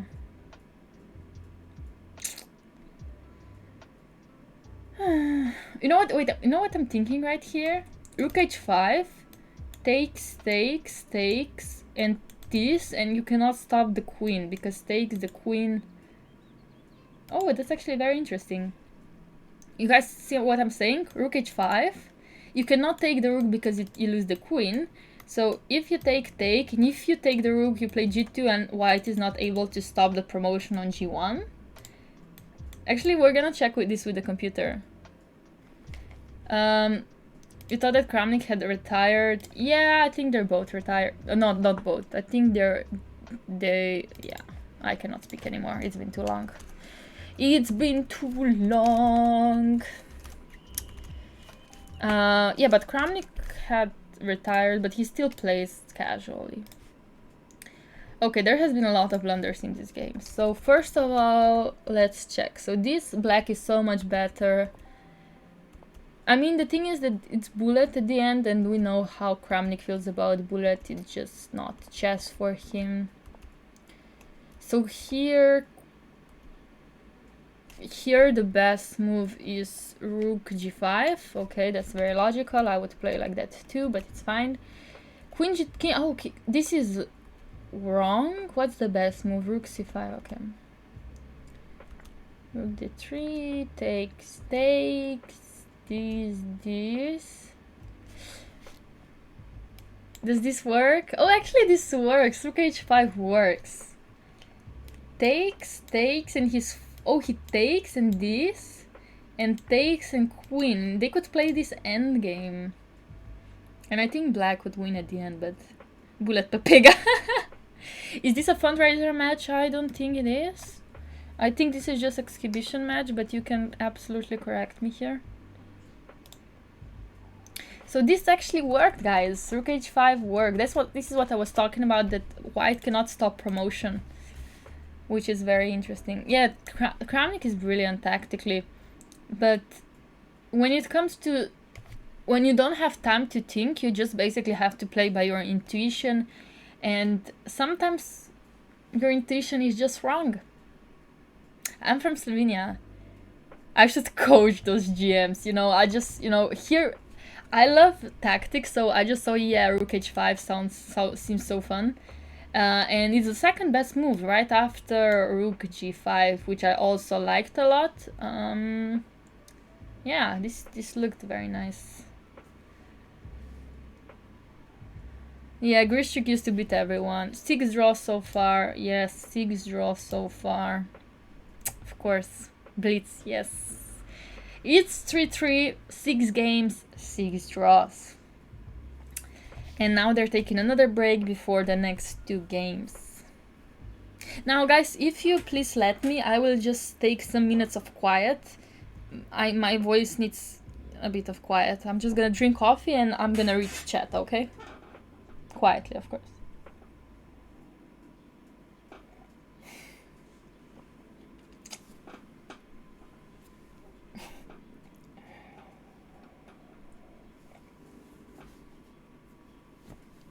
Drinking water is important. Yes, I'm drinking coffee as well because it helps me with not being tired. Chat, show me some emotes. Show me your favorite emote. Everybody show me your favorite emote. Come on. I'm gonna chill.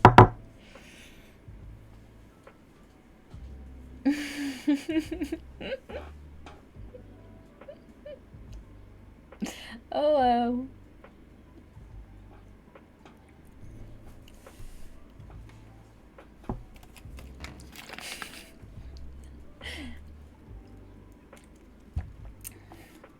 Oh Yasser, I love Yasser emote.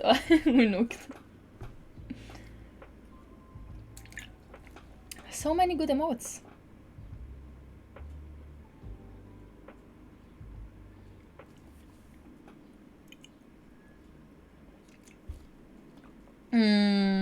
Yeah. Voice gets sore. You feel me. You just feel me here. Am I a doctor? No. No.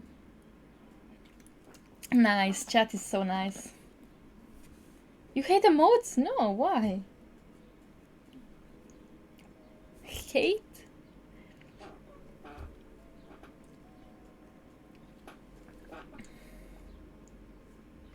It's fine. They're spam? No, I think emotes are art and you can express your emotions without words, and I think that's nice. And the next game has started, E4 by Kramnik, and we're watching this one with Evil Bard. So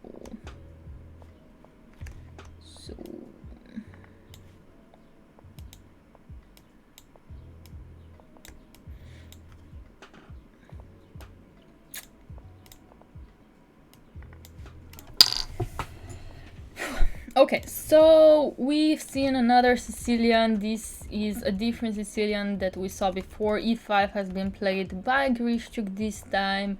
Of course, both Sicilian experts, and I actually seen this line before. I don't play it, but I've seen it. I just keep playing the Nidar. Hello, hello. Still looks like a spam? No, I think it's cool. I love emotions. Emotions. I love emotions. I love emotes.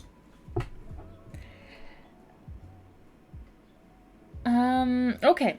So 95 played the theory. Let's check the theory book. 97 is apparently theory here for black, but he goes for knight c6, which has been played 7 times only. Yeah, only 7 times in the database. Okay, I trust Grischuk. I trust Grisha knows he's Sicilian. Bishop c4 played immediately by Kramnik. Immediately. And took so wait, sorry. Oh, sorry, this has not been played. Rook 8 has not been played.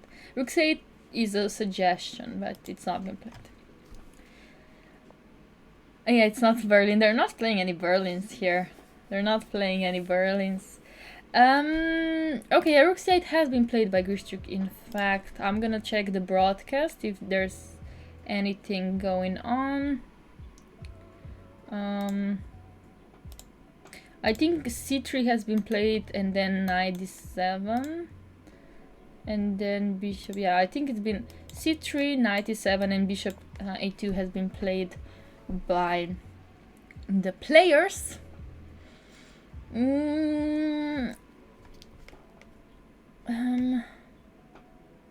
Yeah, this is just the Sicilian. This is typical Sicilian, you know? This is just typical Sicilian structure. And that's all I can tell you. Yes, it's exhibition match of 10 games, I think. Yeah, they remember so many random lives, but keep in mind, chess is their life.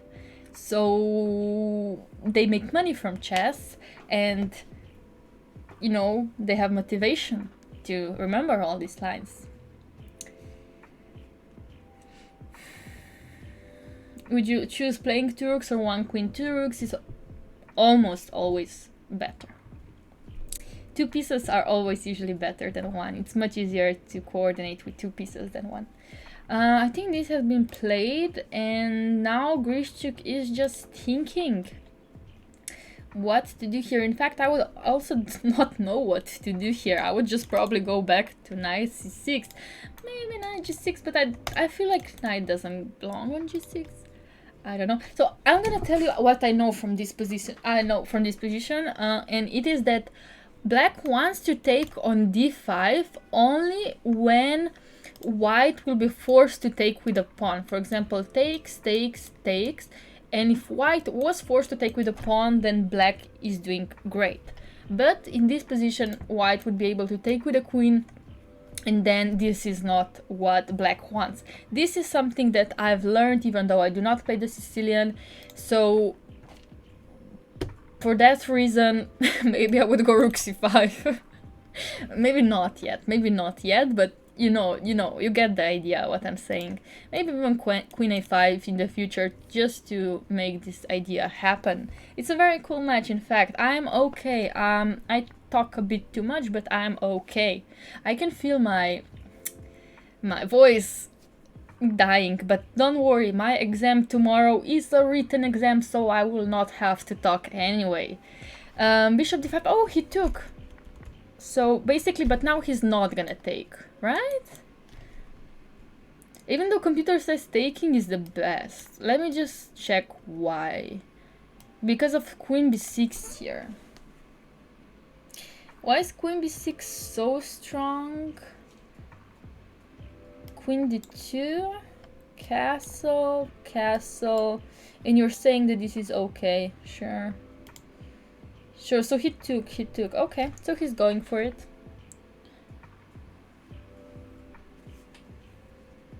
Do you take cheats to exam? Oh, you mean the... No, I don't. So wait, so far it's here. So queen d5 has been played, and actually this is on the board. Castle and queen b2 is on the board right now, if I'm correct. This is right now on the board. So here instead of queen d2, what we looked before, he decided to castle and sacrifice the pawn on b2. But the problem of this, how can I say this? This eaten pawn is rook b1, queen c3, and rook on b7. In fact, can be very strong, but I don't think it's terribly bad here.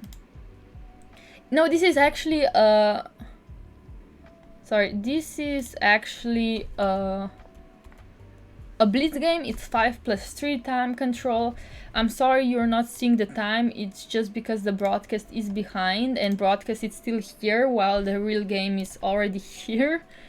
Okay, so I'm gonna ask you again, guys. Do you think that we should have the evil bar and the times are a bit weird and the game is not straight up? Or should we just watch the live game without the evil bar? I just don't know what's better. I prefer without the evil bar, but... How can you see your games? You same time but no evil bar. Yeah, I think without is much better, just because... So this has been played. It's a bit behind, and I think we all prefer to watch the live game, right? I'm just gonna do something right. Just a second, so you can still watch Kramnik with white. Here we go. So now we're watching Kramnik with white. We see we have bigger times. Oh, you do not see them yet, but we have bigger times. Okie dokie, we're happy now. I'm so sorry, guys. It just, for me, it works better if the game is live, because the broadcast just is not so live. I'm the evil bar. Yes, exactly. You should trust me.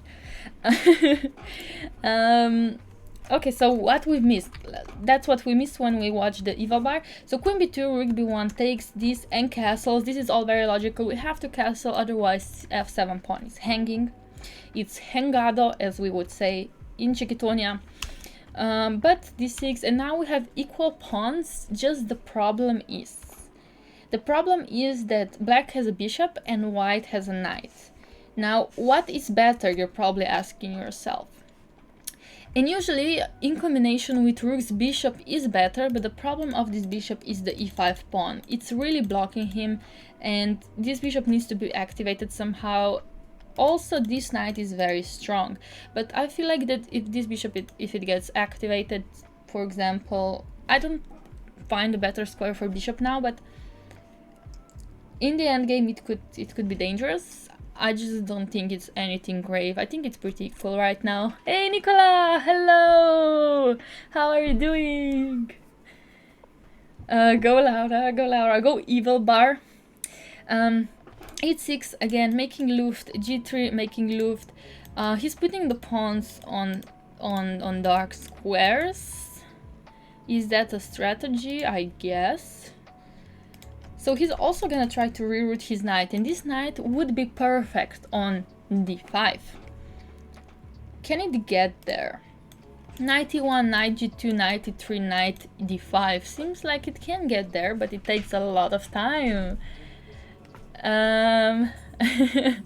Hello Dragon Chess, hello, and hello, thank you everybody for the compliments. Oh, Anna Labes, hello. Yeah, so king g2 played by Kramnik's idea. I'm gonna think, you know what, I'm thinking the idea of this is to stop any kind of checks with rook c1, so he just wants to activate his king slowly without having to have any troubles with pins. For example, if he went knight e1 now, rook c1 I guess would pin the knight, and I don't know, he maybe didn't want to deal with that. It's just a normal move. It can never be bad to push the king in the center. Do you think this is for sure draw? So the thing is that knight and bishop bring quite an imbalance in the position, but it's not such a big imbalance. But Grischuk is lower on time. He is lower. He's playing rook c4. Rook c4, h4 immediately by Kramnik. He wanted to go h4 so badly. a5, forcing the rook to move. If he takes, one of these pawns is gonna be hangado. Wow! Wow. Wait, did Kramnik actually mess up? Well, I wouldn't say it's messed up. For example, if I go here... Okay, takes. For example, if I go here now, if you take this one, I take this one. And if you take this one, I can take this one. But he's going for check first. I think that Kramnik might have messed up.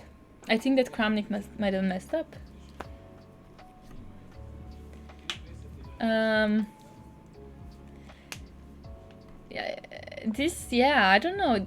And he's going for rook b5 before, like now, but now takes here first, takes here, and then we take here. And then knight f7, but again, this is a pass pawn, and bishop, look at this bishop. This pawn is going here, and this bishop is covering exactly this square, which means that black actually has high chances to promote here, and I would be scared if I was Kramnik. Kramnik, you should be scared. Yeah. Oh, this is also a very good move. Why? Because you always want your rook behind the pawn, because this is the easiest way to push the pawn as far as you can. So that's a great move. Attacking the knight, knight has to move, and then we go rook a7, and then we just push the pawn. And white will have to block the pawn, push, For example, here, this is already lost due to bishop e7. He cannot go here because of here. He cannot go here because he can never go here. So actually, I would say that Grischuk can win. Grischuk can win this game. And I think he will. Just go here. This is just lost. Oh, Grischuk is going to win his first game in the match and the first deciding game in the match. Of course, Kramnik is going to fight, but I don't think there are much chances.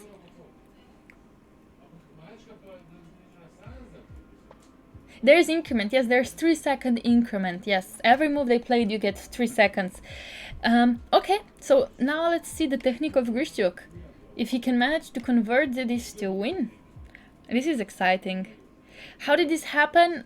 This is the power of a pass pawn and the bishop together, because they're covering like that.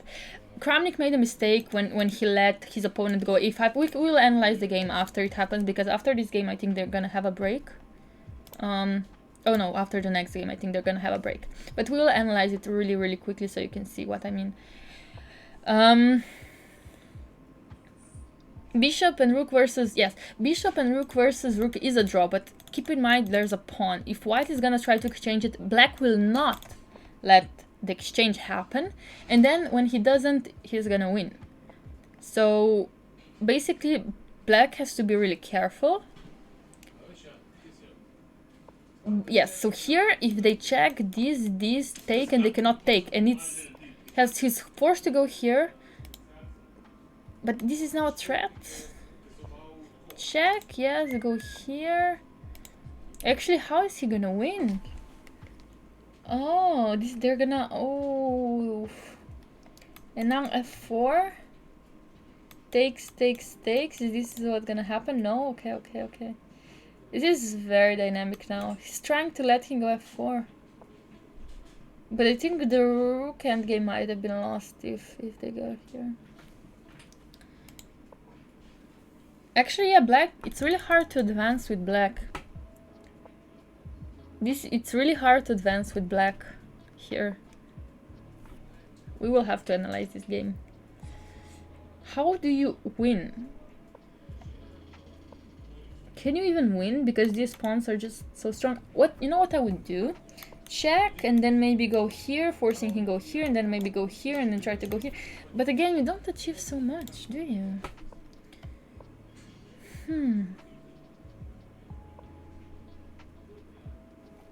I just don't know how to win this. You need evil bar. Okay, let's watch the evil bar. It's a draw by evil bar. It's a draw by evil bar. It's just a draw. It's just a draw. Yeah, evil bar helps. It does help, I think, in this kind of position. Can you call Magnus? Magnus, can you please help us evaluate this and how do we win? Yeah, I think it's impossible to break white. It's crazy, but I think it's impossible to break white. Which I don't know how that is even possible, but it just... I think he's gonna try to go for something like this, but I cannot achieve anything with it.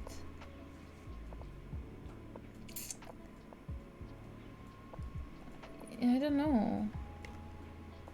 I just don't know. Do you guys know? Because I don't. They're gonna play this for a long time now. How many more games? This is game 7, so 3 more after this. There's 50 moves rule, yes. After 50 moves, where if no pawn has been pushed or no pieces have been exchanged, it's a draw automatically. Evil bar knows everything. Yeah. I didn't know this is so drawn. I thought there has to be a way to advance, but there's just no way. There's just no way. That makes me sad.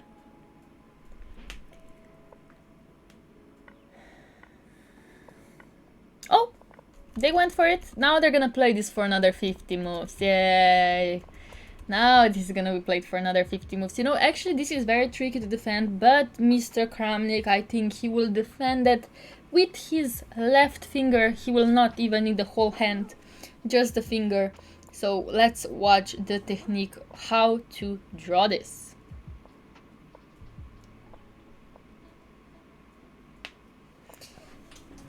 Yeah, of course, but Kramnik, of course some grandmasters have already blundered this endgame, but Kramnik is one who has a lot of experience in this, so I think there's not gonna be a problem, but we should watch till the end.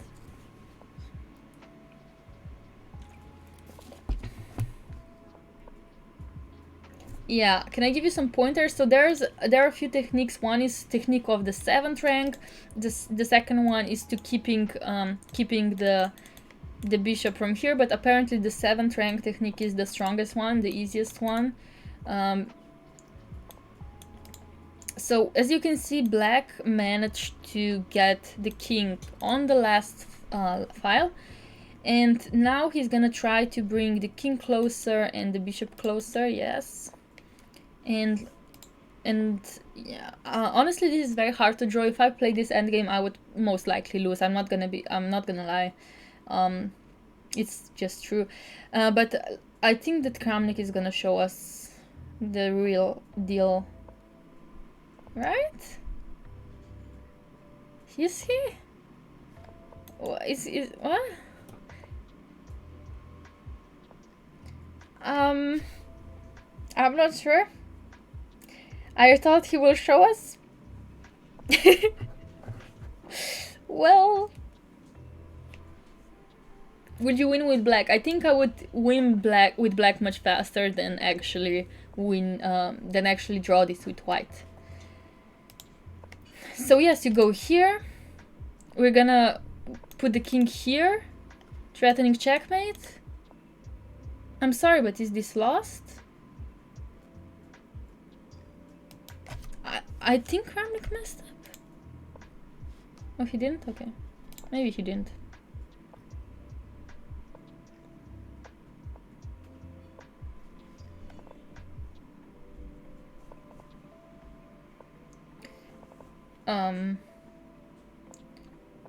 Okay. Okay. Or this. I think rook 2? Rook 2 check, right? But then this? I don't know, man. Okay, let's watch. It's draw by Evil. Oh, there has been lost. He has been lost. Okay, we're gonna check it. He has been lost, though. He has been lost. Okay. But now it's a draw. And now he's lost again? I'm gonna guess rook e7. No, rook d3, the only move. Rook d3, the only winning move. What? Insane. Rook d3 in this position, the only winning move. We're gonna analyze it, don't worry. This endgame is really, really hard to hold and to win. It's especially when you're playing on 10 seconds. But I'm really hoping we're gonna see the 7th rank technique, or in this case the 2nd rank technique. We'll see though, we'll see. This is a draw though. Rook c1 of course forced.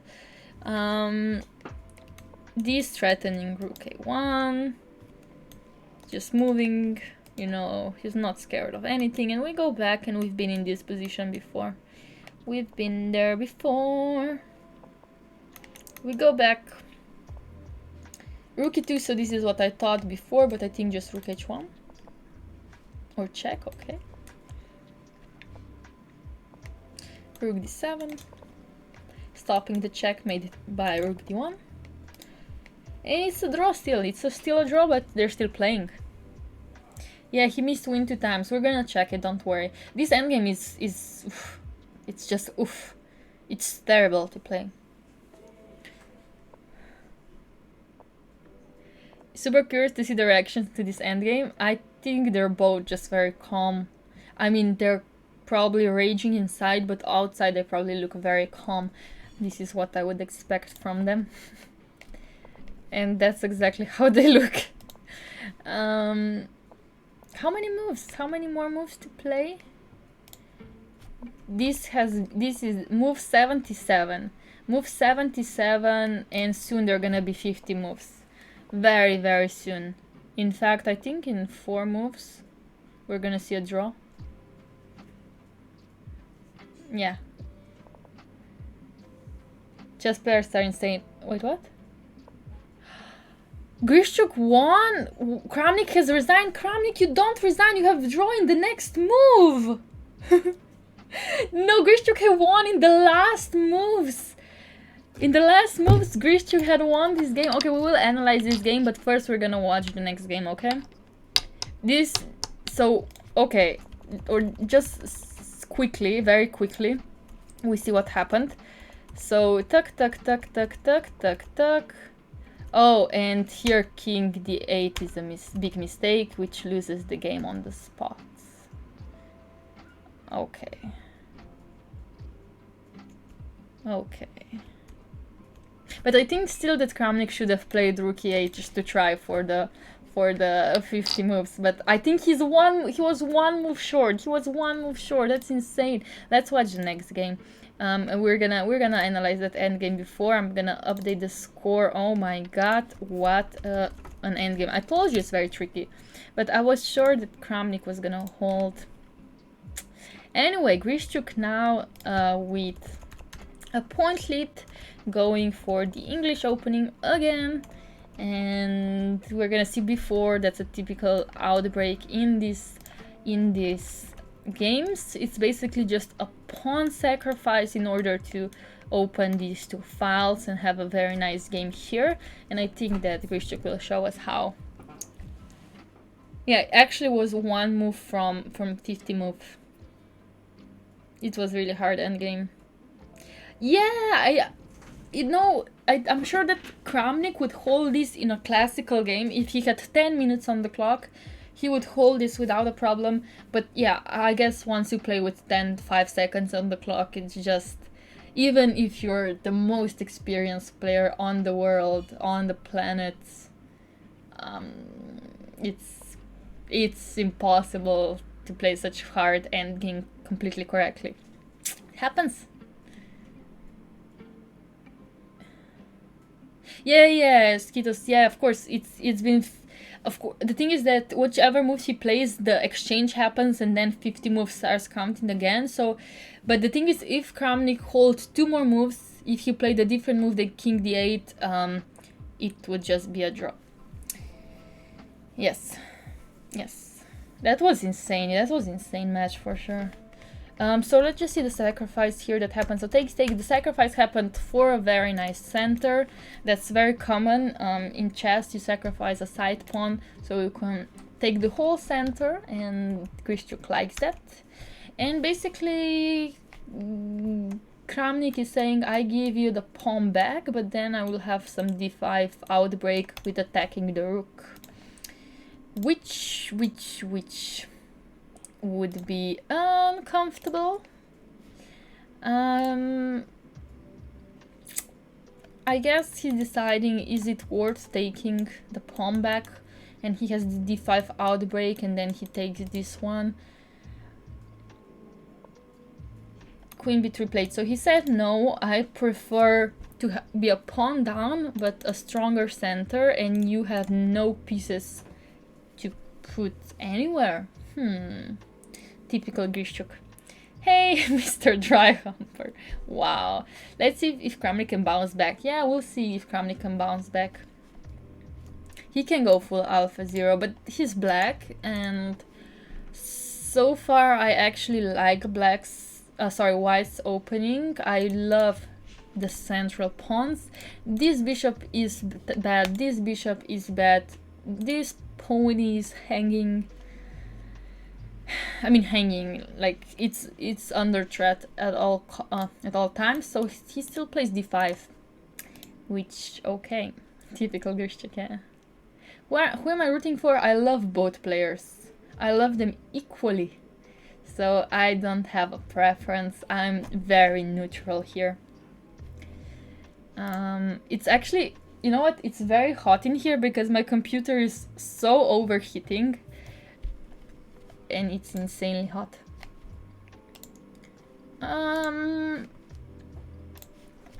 Okay, d5 played.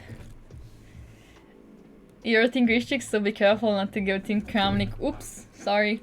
No, I'm very neutral, I really am. So yeah, d5 played. Now, white is thinking, you know, should I go c5, should I go e5, should I take with this, should I take with this? My voice is already being lost. And he's saying, okay, he calculated something. Takes, I guess e5, very logical. I love this type of positions. I myself, as a d4 player, I often get this type of structures, and I always love these two pawns.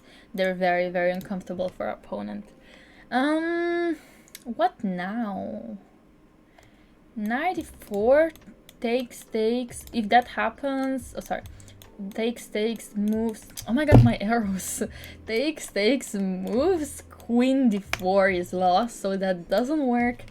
Second move, takes, knight d5, but then bishop e6, pinning the queen and the knight. You do have bishop c4, but then d5 seems to be very strong, forcing the bishop to move and takes the knight that is supposed to be on d5. Okay, so rook c1 for that reason played. He's just preparing the attack, maybe something like this in the future, maybe even knight a4 with some kind of moves like this. Yeah, I don't know. I would just develop this bishop somewhere. I don't know where, but somewhere. Laura is causing global warming. Just turn off the infinite analysis. No, it's not. I don't think analyses are the problem.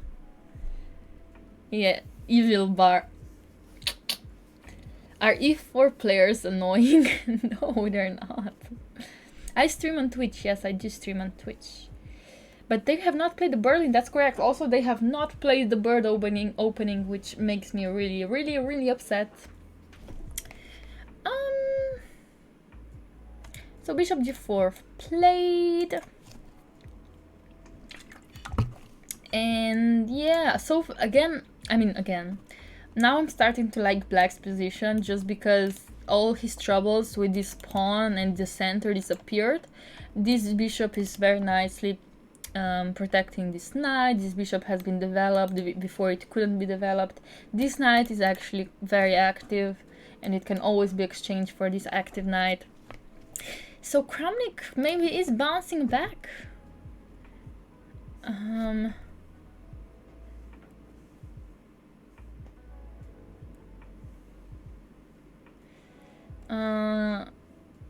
Since almost everyone is annoying, that covers e4 players.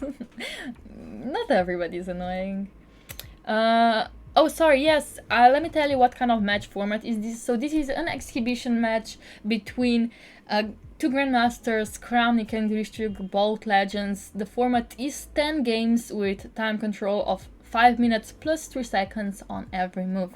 So far we've played 7 games and the result is 3-4 or 4-3 for Grischuk, you know, 3-4 for Kramnik or 4-3 for Grischuk. You can see on the screen the games have been drawn a lot, and last game Grischuk won in a very draw endgame. So that's been the summary of today. And tie breaks, I don't know if there's gonna be tie breaks. Is bad king a chess concept like bad bishop? Open king or weak king is a chess concept, I guess. The prize money, I don't know if they're playing for the prize. If they do, Levito Chess knows more about it. Yes, one question, I will answer it for sure. Not everyone is annoying, there are d4 players as well, true. Okay, so let's just see what happened very quickly. So bishop g4, rook a1. Rook a1 seems like a very weird move, you know, why would you move it back? But the thing is that you want to play on the a file too. They're both open, and as you see that on b1 the rook has no much purpose. You say, okay, let's go on a1, it has more purpose, at least it attacks this pawn. So rook c8 played, h3, and he takes the knight, we take back, and now it's Kramnik to think. He might take this one now. What else he might do? He might go bishop g5, yeah, sounds good, attacking the... Yeah, actually, I love Kramnik's position suddenly.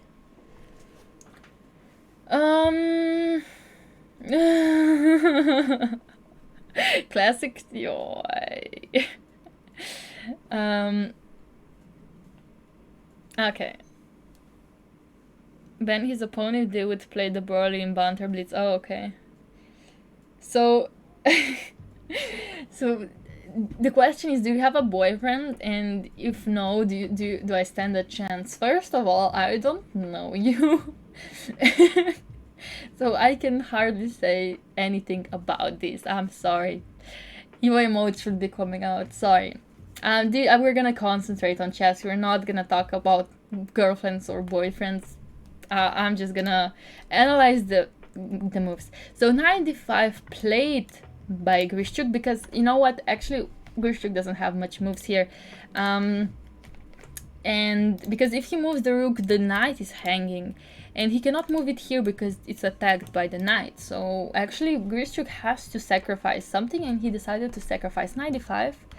And now he takes, and now he takes here.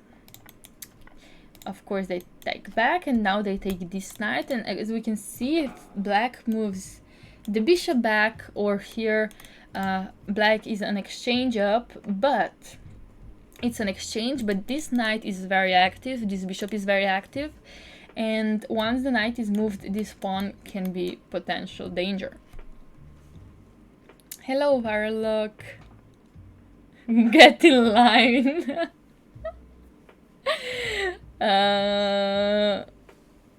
Yeah, let's drink some water, maybe some coffee, guys.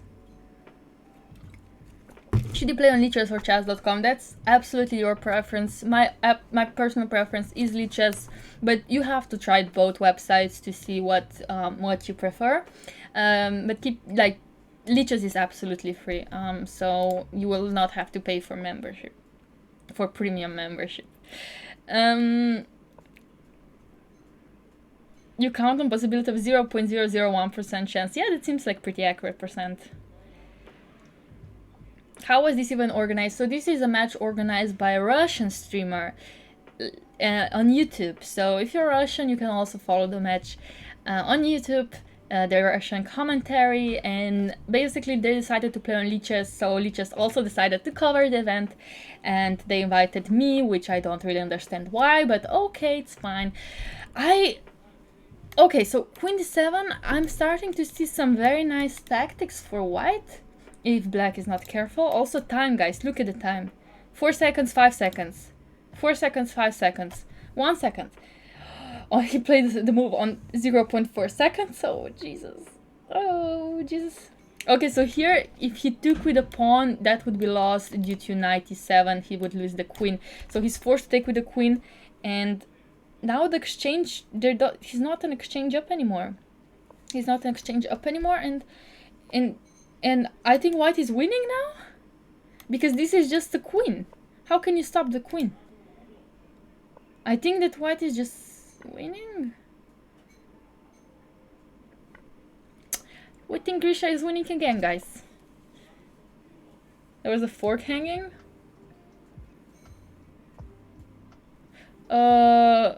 What fork? Okay, guys, we're gonna analyze the game. Don't worry. We're gonna analyze the game, and you're gonna show me the fork. Wait, now it's a draw? Wait, what? Now it's a draw. Come on, just agree to a draw now. This is a draw. Okay, I'm just gonna... You know... Now it's just a draw. This has been very entertaining game. I don't think anybody understands it, but let's analyze it. Let's analyze this game. There has been a fork, so tuck, tuck, tuck, tuck. So this has been the sacrifice that white made, but actually it's not so clear. In fact, it's a draw, even though white is an exchange down, because these active pieces in the center are just way too strong. Oh, knight b6 fork. This is what you're saying. Knight b6. Queen c7, and if he took, the taking with a pawn is actually very dangerous, because now this is a potential queen, or this, but both together even more. So I guess that's the reason why he didn't fork, because he would correct black's pawn structure with that. But queen c6 is now lost, and white is supposed to be much winning. Oh, 97 here. Look at this move, because he cannot take this is checkmate into moves, and king h8, for example, followed by knight c6 and d5 and d6 and d7 and d8. It's just so easy, and this would be so winning. But he played knight e3 instead of knight e7 here. Of course, you cannot find it in a few seconds. But still, this is very winning. So e6, he should have played e6. So that's a fact. He should have played e6, and if he took d7 and bishop f6, just queen d6 is winning, I guess, some threats of knight d5 or something. This is very winning. But rook b1 has been a mistake, and now this is actually a draw. Now this is actually a draw. Okay, okay. Basic tactic. Tough to spot. It's tough to spot. So time format is 5 minutes plus 3 seconds, so blitz. And they're playing 10 games so far. They already played 8 games and 2 more to go. But let's check the previous endgame, guys. Let's check the previous endgame. The previous endgame had started on move 77, and this is a theoretically drawn endgame with white, but there's, you know, some tricks you have to know. And so far, basically, you just hope, you just move the pieces and you try to stop your opponent from getting you to the last rank. But even if he does, that's not wrong, it's not terrible. What I would probably do here is, I think this is the 7th rank defense, to go like here. I'm gonna show you what's the trick. So the trick is just for example, yeah,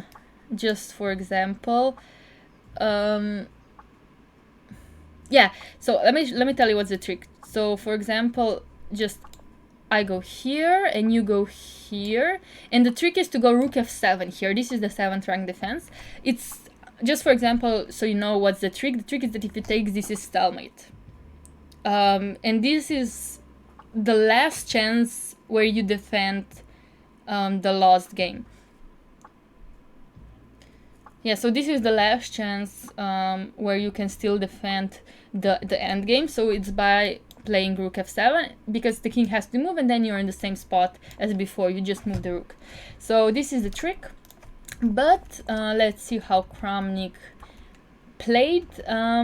This is still a draw. This is all still a draw. And this is very much still a draw. Just the problem is, yeah, that the king is cut off already, but it's still not the end of the world. So here, if you go rook g2, for example, it's a draw. You go by the same defense. Oh wait, it's not a draw? See, that's the problem. Wait, it is a draw? I guess it is. But here he played rook e8, and this is lost due to move bishop g7. Okay, so computer is confused here. So this is still a draw. Okay, this is lost. This is lost, but why is this lost again? Rook d8, rook b7, king c1, bishop d4. And this is lost. Okay, this is lost. This is against theoretical win. So this has been the first time, and now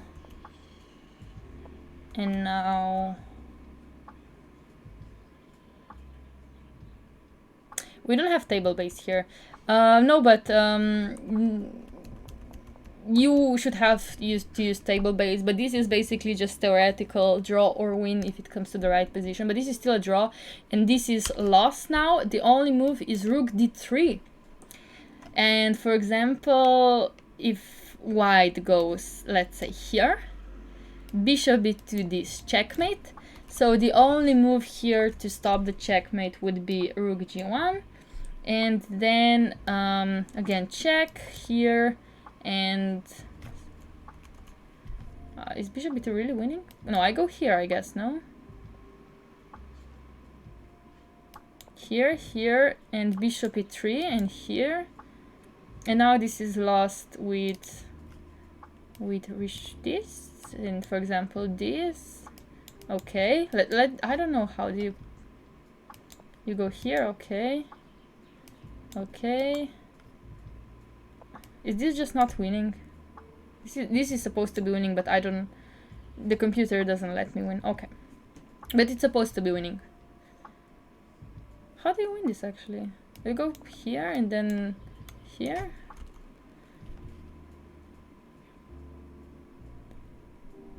Huh. I don't know. I do not have table base. The game has started. Oh, it has started, I see. Okay. So basically then this. And again rook d3, but that's weird. Yeah, that's some weird... It's hard endgame to have. Okay, so let's see what happens. So Kramnik is now white. And let's see what happened. There was a Sicilian again. What we saw in the fourth game, I think. And no, actually we saw that in the first game. They're back to basics.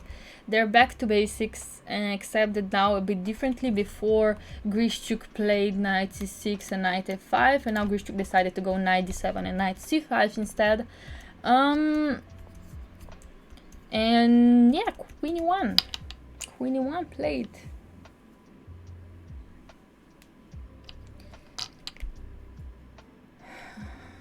Biotechnology must be a lot easier than rook versus rook plus bishop is extremely hard. I agree.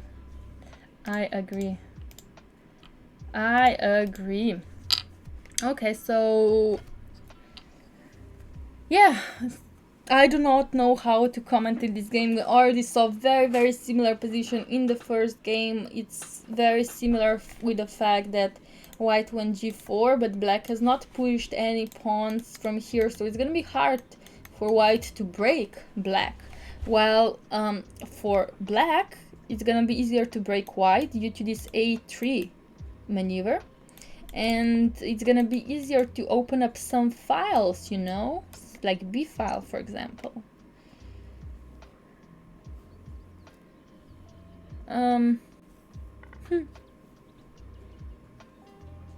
How many do you know? What do I know? Openings, oh, way too many. not enough, but way too many. So yeah, h4, of course white is gonna try to open up the black's king, but I think that the black has a bit of advantage here. Also, this is the wrong game playing on the broadcast, so we're just watching the live game here. Orangutan, I know orangutan, Mr. B4. Do you like Binko? I used to love playing against Binko, but I don't like playing it with black. It's not for me. h4, so now they're thinking, what would you do if you were black? So let's think, if I were black, would you go a5, a4? Or would you go rook b8 and, I don't know, bishop somewhere, or knight b6? Yeah, knight e5, for example, is a good move. The idea is to go knight c4. Everything's a good move for black, I feel like. So I like black's position, but we'll see how Kramnik reacts. Kramnik has 4 minutes, Grischuk has 2 minutes and 20 seconds, so that shows that Grischuk has been under thought resign. e5, so e5 I would not go. Why? e5, as you can see, opens up the file, the diagonal for white's bishop, and suddenly this bishop, which is very useless, becomes a bit active. And when you go e5, you'll allow this beautiful move for white, knight f5, letting sometimes even sacrifices on g7 happen and attacking the pawn on d6. So e5 here would not be a great move. You should concentrate on the attack and bringing the pieces in the attack and not so much in the center. Don't play in the center when you're attacking, or, you know, yeah, when you're attacking, don't play in the center.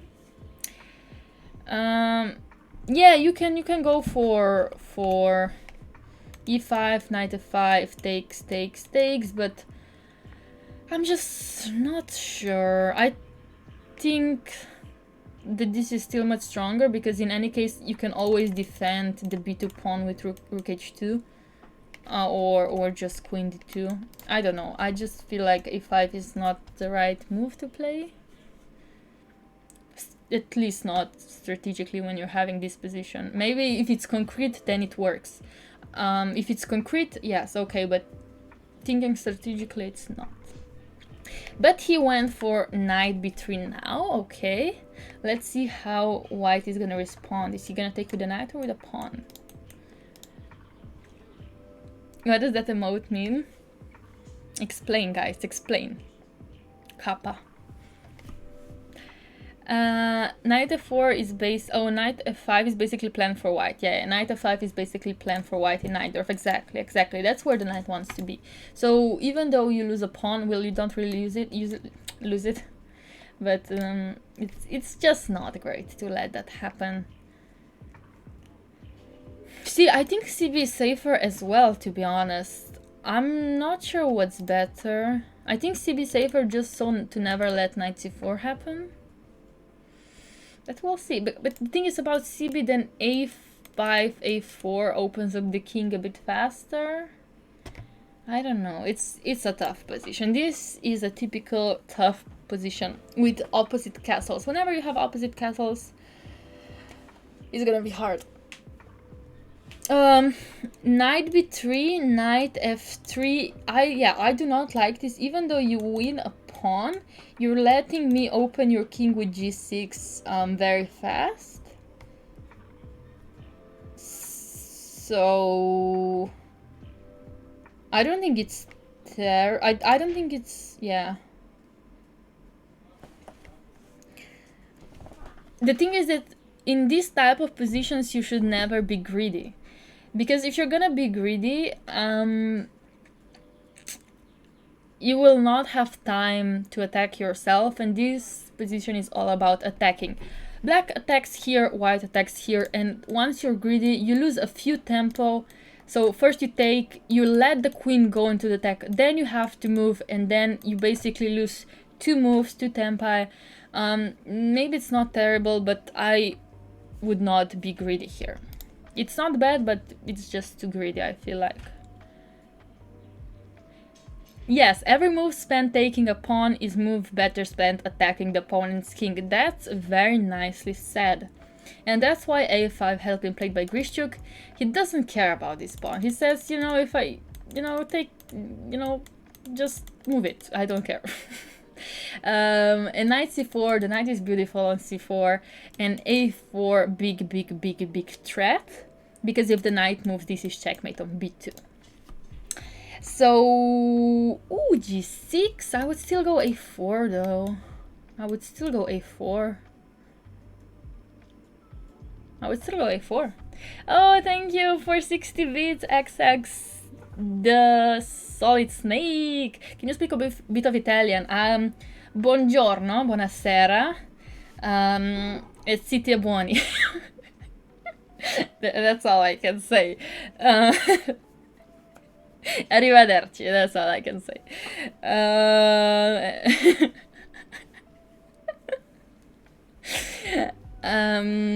Yeah, Maneskin rules. Yeah. Speaking Italian, parlo un po' di italiano. Okay, so g6, and now Grischuk is thinking, he's considering a4. Somebody says e4 takes, but then I just take. And where is your attack? He goes bishop f6 as well, logical. Why didn't he like this move exactly? I'm not so sure why, but bishop f6, bishop d4 plate, and e5 now. Now when the knight cannot go on e5, he goes here. I've seen this maneuver before, but what if he just takes and this? So if he takes, he cannot take with a pawn, can he? If he takes, he's forced to take with something. I don't like what Grischuk did. I really don't like bishop f6. I don't know why, but I really don't like this. Yeah, the queen is trapped, and also, like, in worst case, you get the rook, and I don't like this at all. So he takes on e5, h7. Well, black, what is really interesting, he has two choices here, either to go king h8 and take on h7. If he goes on h8, actually this pawn is protecting him from the attack, so I would really consider going h8 here as well. He has to be careful about h6 though. h6, g6, and it's not all safe. In fact, I wouldn't. But he can, after h6 for example, he can just go a4 and he just lets it. Yeah, I don't like this. I just think that black had such better chances with a4. Takes.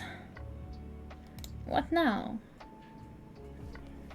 What now, my friends? We're in an endgame again. What happened? This was supposed to be an attacking game. Now we're in an endgame again. Ah.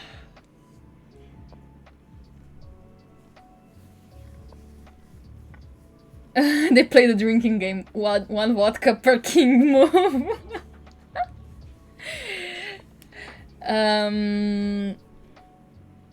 You don't see a reason this endgame should be drawn? No, there's no reason that it should be. I'm just saying that when we go back here, I would just go if a4. I don't know, maybe I blundered something, but I was just so excited about the mating attack Grischuk had, you know. Now it's all gone. Actually, white has very nice... Wait, I think that white just blundered a pawn. I was like trying to say that white has very nice attack, but white just blundered a pawn. So... that happens.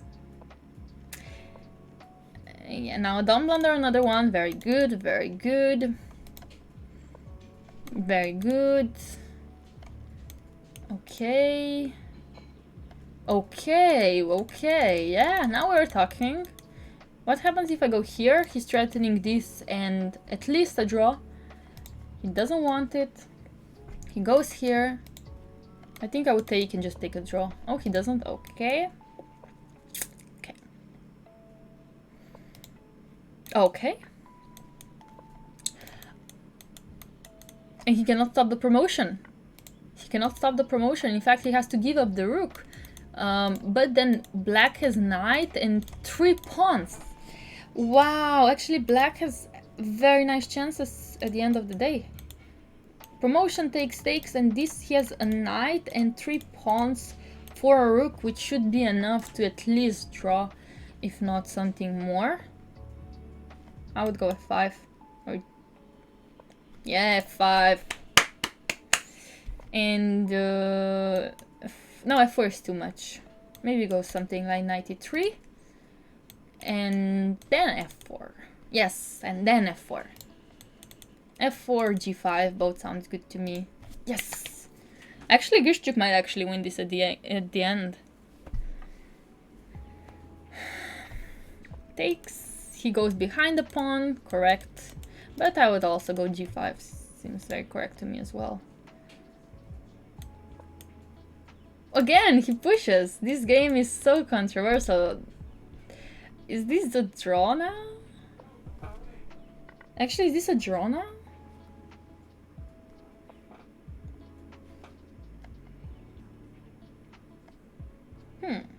Yeah, go here. Yeah. I didn't like this.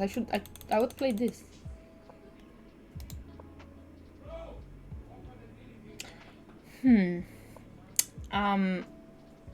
What? Okay. Now it's a draw. I think. I think this is a draw now. Also, I might be wrong.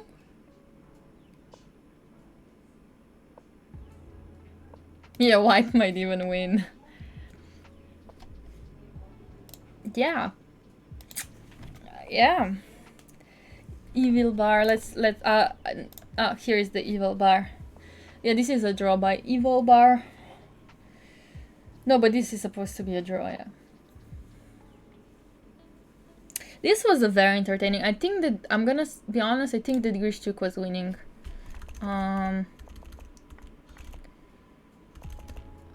Yeah, -3. -3 should be winning enough. -3. I think f3. Yeah, f3 was too soon. Just push g5. Push g4. Push g3. Do not go all in. And he went all in and now it's a draw. Okay. So that was the mistake. Sorry. That was the mistake and now it's basically a draw. What happened? Did he lose on time? Oh my god, Grischuk won because Kramnik lost on time? Oh no! Oh no, he lost on time! Oh, what the drama, drama. Drama, mama. Okay. This might be the last game of the match. I think, or maybe they're gonna play all of them, I don't know. Yeah, he couldn't handle the mouse. Happens. It happens, guys. This is what happens when you play Blitz / Bullet. So this is d4. Grischuk played d4, and this is the Queen Bogo Indian. I don't know the English word for it. I learned it in Slovenian. C5, c5. I have suspicions that Kramnik isn't very good with the mouse. Yeah, I think you might be right. Would have been nice to have a post-match interview in English. Sasha would comment on that for sure. No, yeah, actually I would love to have an interview, but we were not on the same cameras as them. I don't have their Zoom call, so I just can't do that. Can you do the Rubik's Cube? No, now we're doing chess. I cannot do the Rubik's Cube right now. Okay, so guys, as we're looking at the position, there's still a lot of time. I'm gonna take a quick short break. I think this is the game.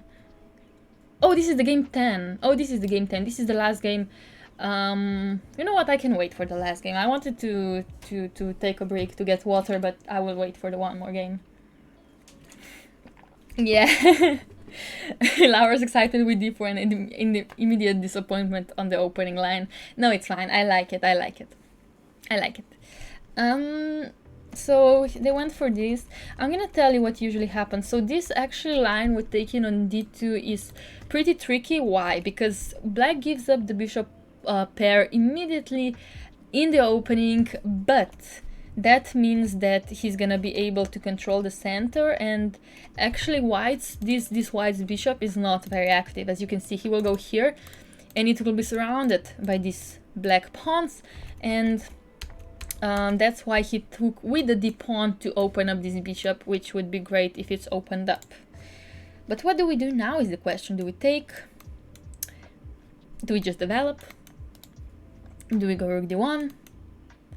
So many moves, so many moves. In fact, so many moves.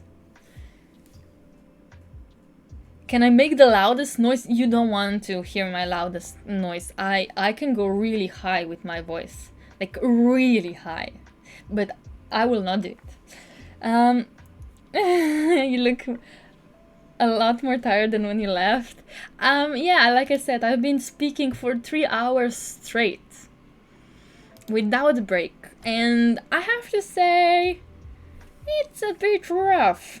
Do you speak Spanish? No, I don't. I don't speak Spanish. Yeah, the mic would just cut off. What's my room temperature? Oof. 25 degrees? It's very hot right now. Thank you, Rekumuda. You're so kind. So let's just check what happened. So what they decided to do is take bishop e2, developing the piece was an option, like I said.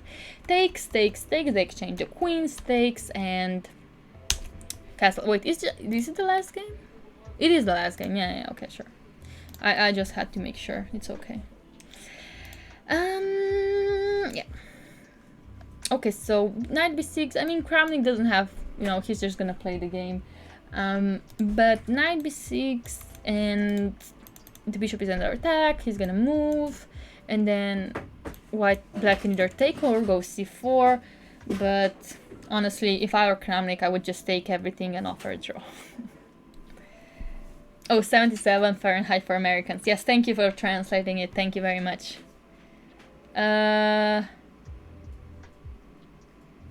No, I mean, yeah, 25 degrees Celsius. But no, this is the temperature in my room right now. Probably it's more. Maybe it's already 30, but it's very warm. Outside today there were 35 degrees Celsius in Slovenia. We all know that c4 is. Yeah, I guess he will show the fighting spirit, play c4. I mean, I would also go rook c8 here. The thing is that, you know, the problem is that white has 2 bishop and black gave up the bishop pair immediately in the beginning. So yeah, maybe, I don't know. I just think that for that reason white is already doing better in the game. But we'll see how they will fight it. Principles of biochemistry, yes. When is the prediction ending? Should I already give you the points or do we wait for the end of the game? Slovenia is not the same as Slovakia, yes. It's very, very different. c4 is explosive. c4 is not so explosive. In this position, you mean, or in the opening position? Here, it's not really doing much. The thing is that this pawn will always be unprotected, always will have to be protected by the pieces like knight, rook, and bishop, and it's risky to play c4. Okay, I can give them out now. Okay, sure. Okay, I will give them out now. Let me just go to the chat.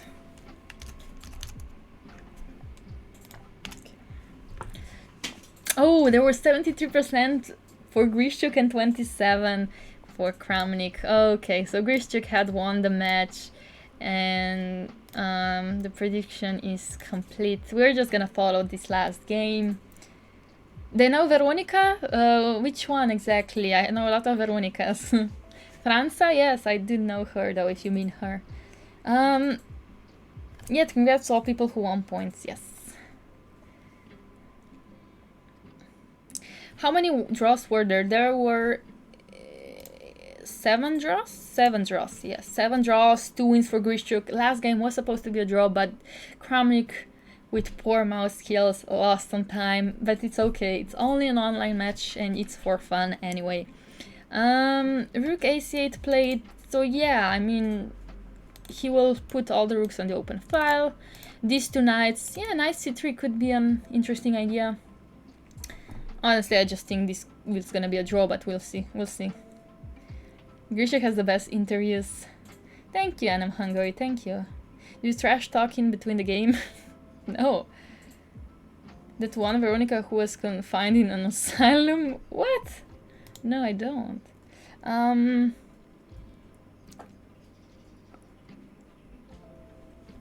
Okay. But I don't know if they're gonna have an interview on the Russian side.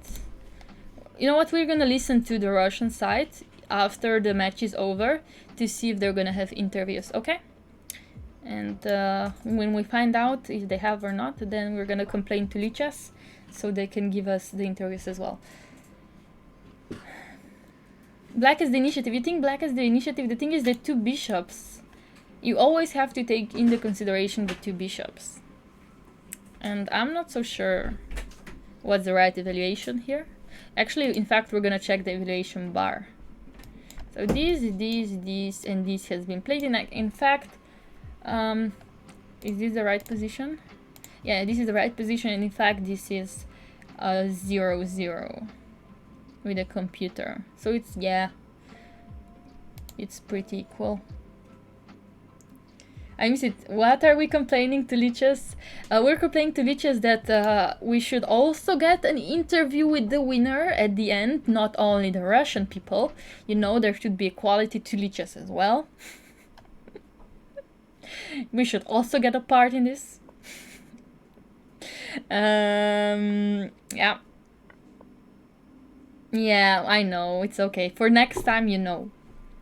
You know, it just takes 1 minute, you know. Rajabov loves to draw more than Grischuk talks nonsense. So true. Okay, the bishop pair had disappeared.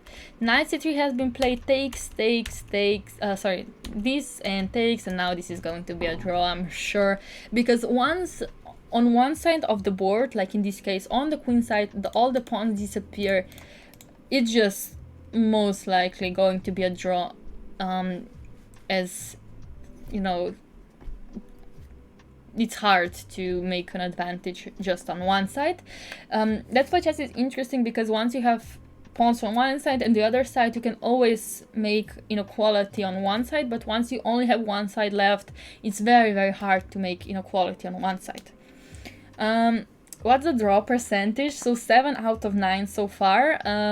If this is gonna be 8, this is gonna be 8 out of 10, so 80% draws. I hope that math was right. If it was not, I will be really embarrassed. So this, he's trying, Grischuk is trying. But let's see if he's gonna succeed. 12:30. Oh, good night, goodbye, Ashish. Hello, Manu David, hello. Yeah, Mamajaro is a great player. Okay, so, Grischuk has 5 seconds and Kramnik has 1 minute and 50 seconds. Guys, this can actually turn around. I don't know how it's gonna turn around, but it's possible. For example, if I go rook c4 and king f7, this knight is actually trapped here.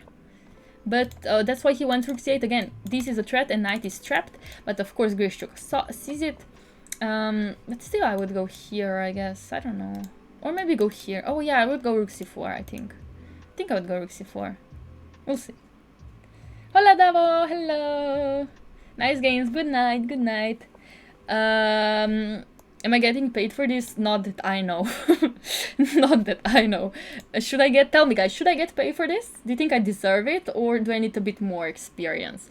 Just be honest, just be honest. I know what I need, but just be honest. Loser of the match has to dance with Joe Baba. Yes, that would love that. So this rook b2, yeah. So this would be checkmate, so of course f3, I don't exactly know why f3, just stop the pawn hanging. Okay, thank you, okay, I just wanted to confirm, I think I need more experience in commentating, to be honest, but it's my first time, and also it's very hard to talk for 3 hours straight. I do not know how professional commentaries do these by themselves. So, greetings from London Chess League. Oh, an esports commentary, great things. So I guess if you do esports commentary, you feel me here. The commentary is alright. Okay, thank you guys, thank you for the compliments. But let's concentrate the game. Kramnik's time has disappeared, the time advantage. He had more than 1 minute and 40 seconds advantage. Now he only has 10-second advantage. So this is most likely going to be a draw now. This is very unlikely going to finish in any other results. Who's your favorite commentator? I don't know. I don't have one. Well, actually, yeah, I don't know. Judith and Kramnik together, I love. But, again, I don't know. Thank you, Charlotte Chess Center, for subscribing! Actually, I've watched some of their streams, I remember. Oh, you're gifting 5 subs! Thank you so much, Charlotte Chess Center! That's so nice! Thank you! That's so cool. Good luck with your streams. Oh, something has happened. All the pawns have disappeared. Sorry, had been moved, but what does that mean? Do I go here? Does that mean that... Well, black can always take the draw if he wants to. But I think that Kramnik, for his dignity, he's gonna try to play for the win. So yeah, of course he's going for this. And let's see what he can do with his dignity. Maybe bishop d1, bishop f3 is very interesting. Oh, oof, I don't know. Did Kramnik mess up again? I mean, he can always draw, I think, and I think in this case he's gonna take the draw. Yeah, he's gonna take the draw. Oh, he's not gonna take the draw, surprise! What if he takes, and then takes? Again, he can always draw, but... this is crazy. Wait. This? If you go here... What is Kramnik doing? What's going on? He's gonna lose now? Oh no. Maybe he's not going to lose. He moves, but takes. No, I guess it's gonna be a draw. This should be a draw. Now it's a draw.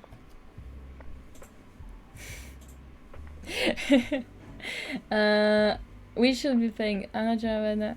Okay.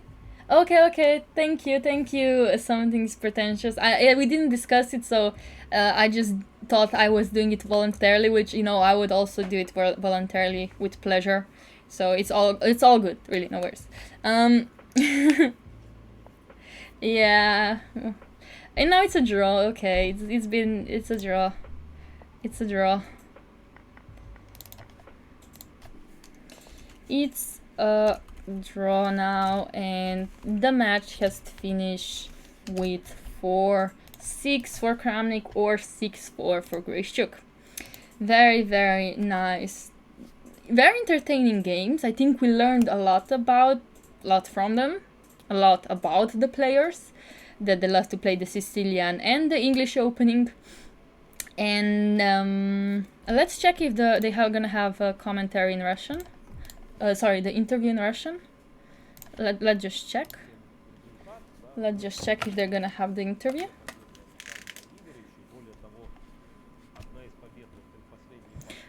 So, so this is the commentary I was talking about. It's in Russian.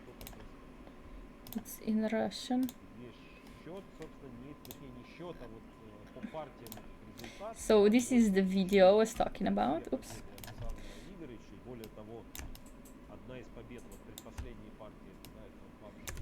But I don't know if they're gonna have interviews. Oh, they're gonna? I don't know. No, that's not Karyakin. He looks like Karyakin, I know. Oh, this is Kramnik. Okay, so they do have interview. They have the interview and we don't. This is Moisenko. I'm probably saying his name wrong. Moisenko. Evgeny. I'm saying his name wrong. No, it's not Tomashevsky. Oh, this is Barrio. Yeah, this is Barrio. The guy on the top right is Barrio. Laura, do you speak Russian? No. Oh, Miroshenko. Yes. So I'm saying his name. This is Russian. So they have the interviews, that's good to know. So next time we're also gonna have them. Okay, so some MVL for you guys as well. Okay, so it's been fun today. The match is over. What have we learned from the match? Tell me, guys, please. What have we learned from the match? I hope you have taken something from the match, you know, that's what I mean. And from the comment, Miroshenko, I cannot say it, I'm sorry.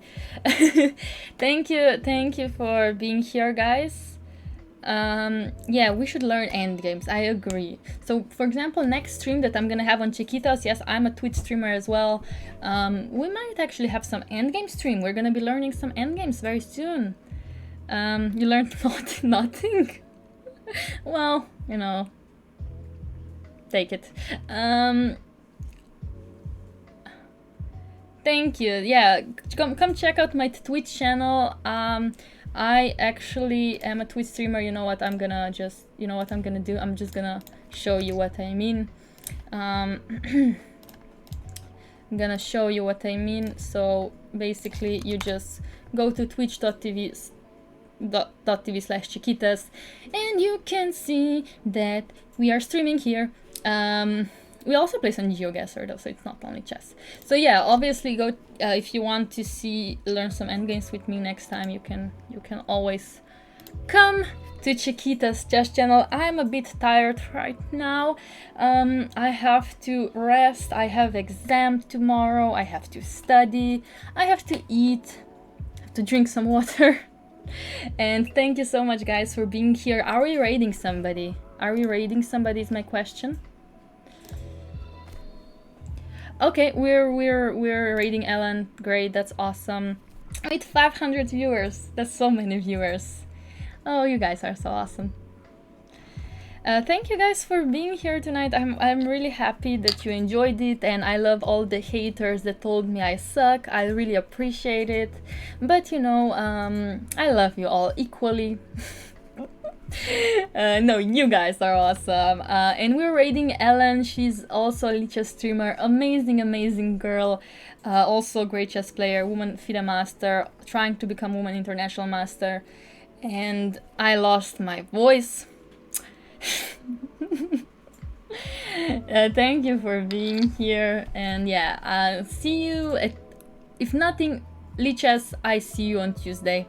You know, if not before, I see you on Tuesday. Thank you, and I'm ending the stream now. Goodbye.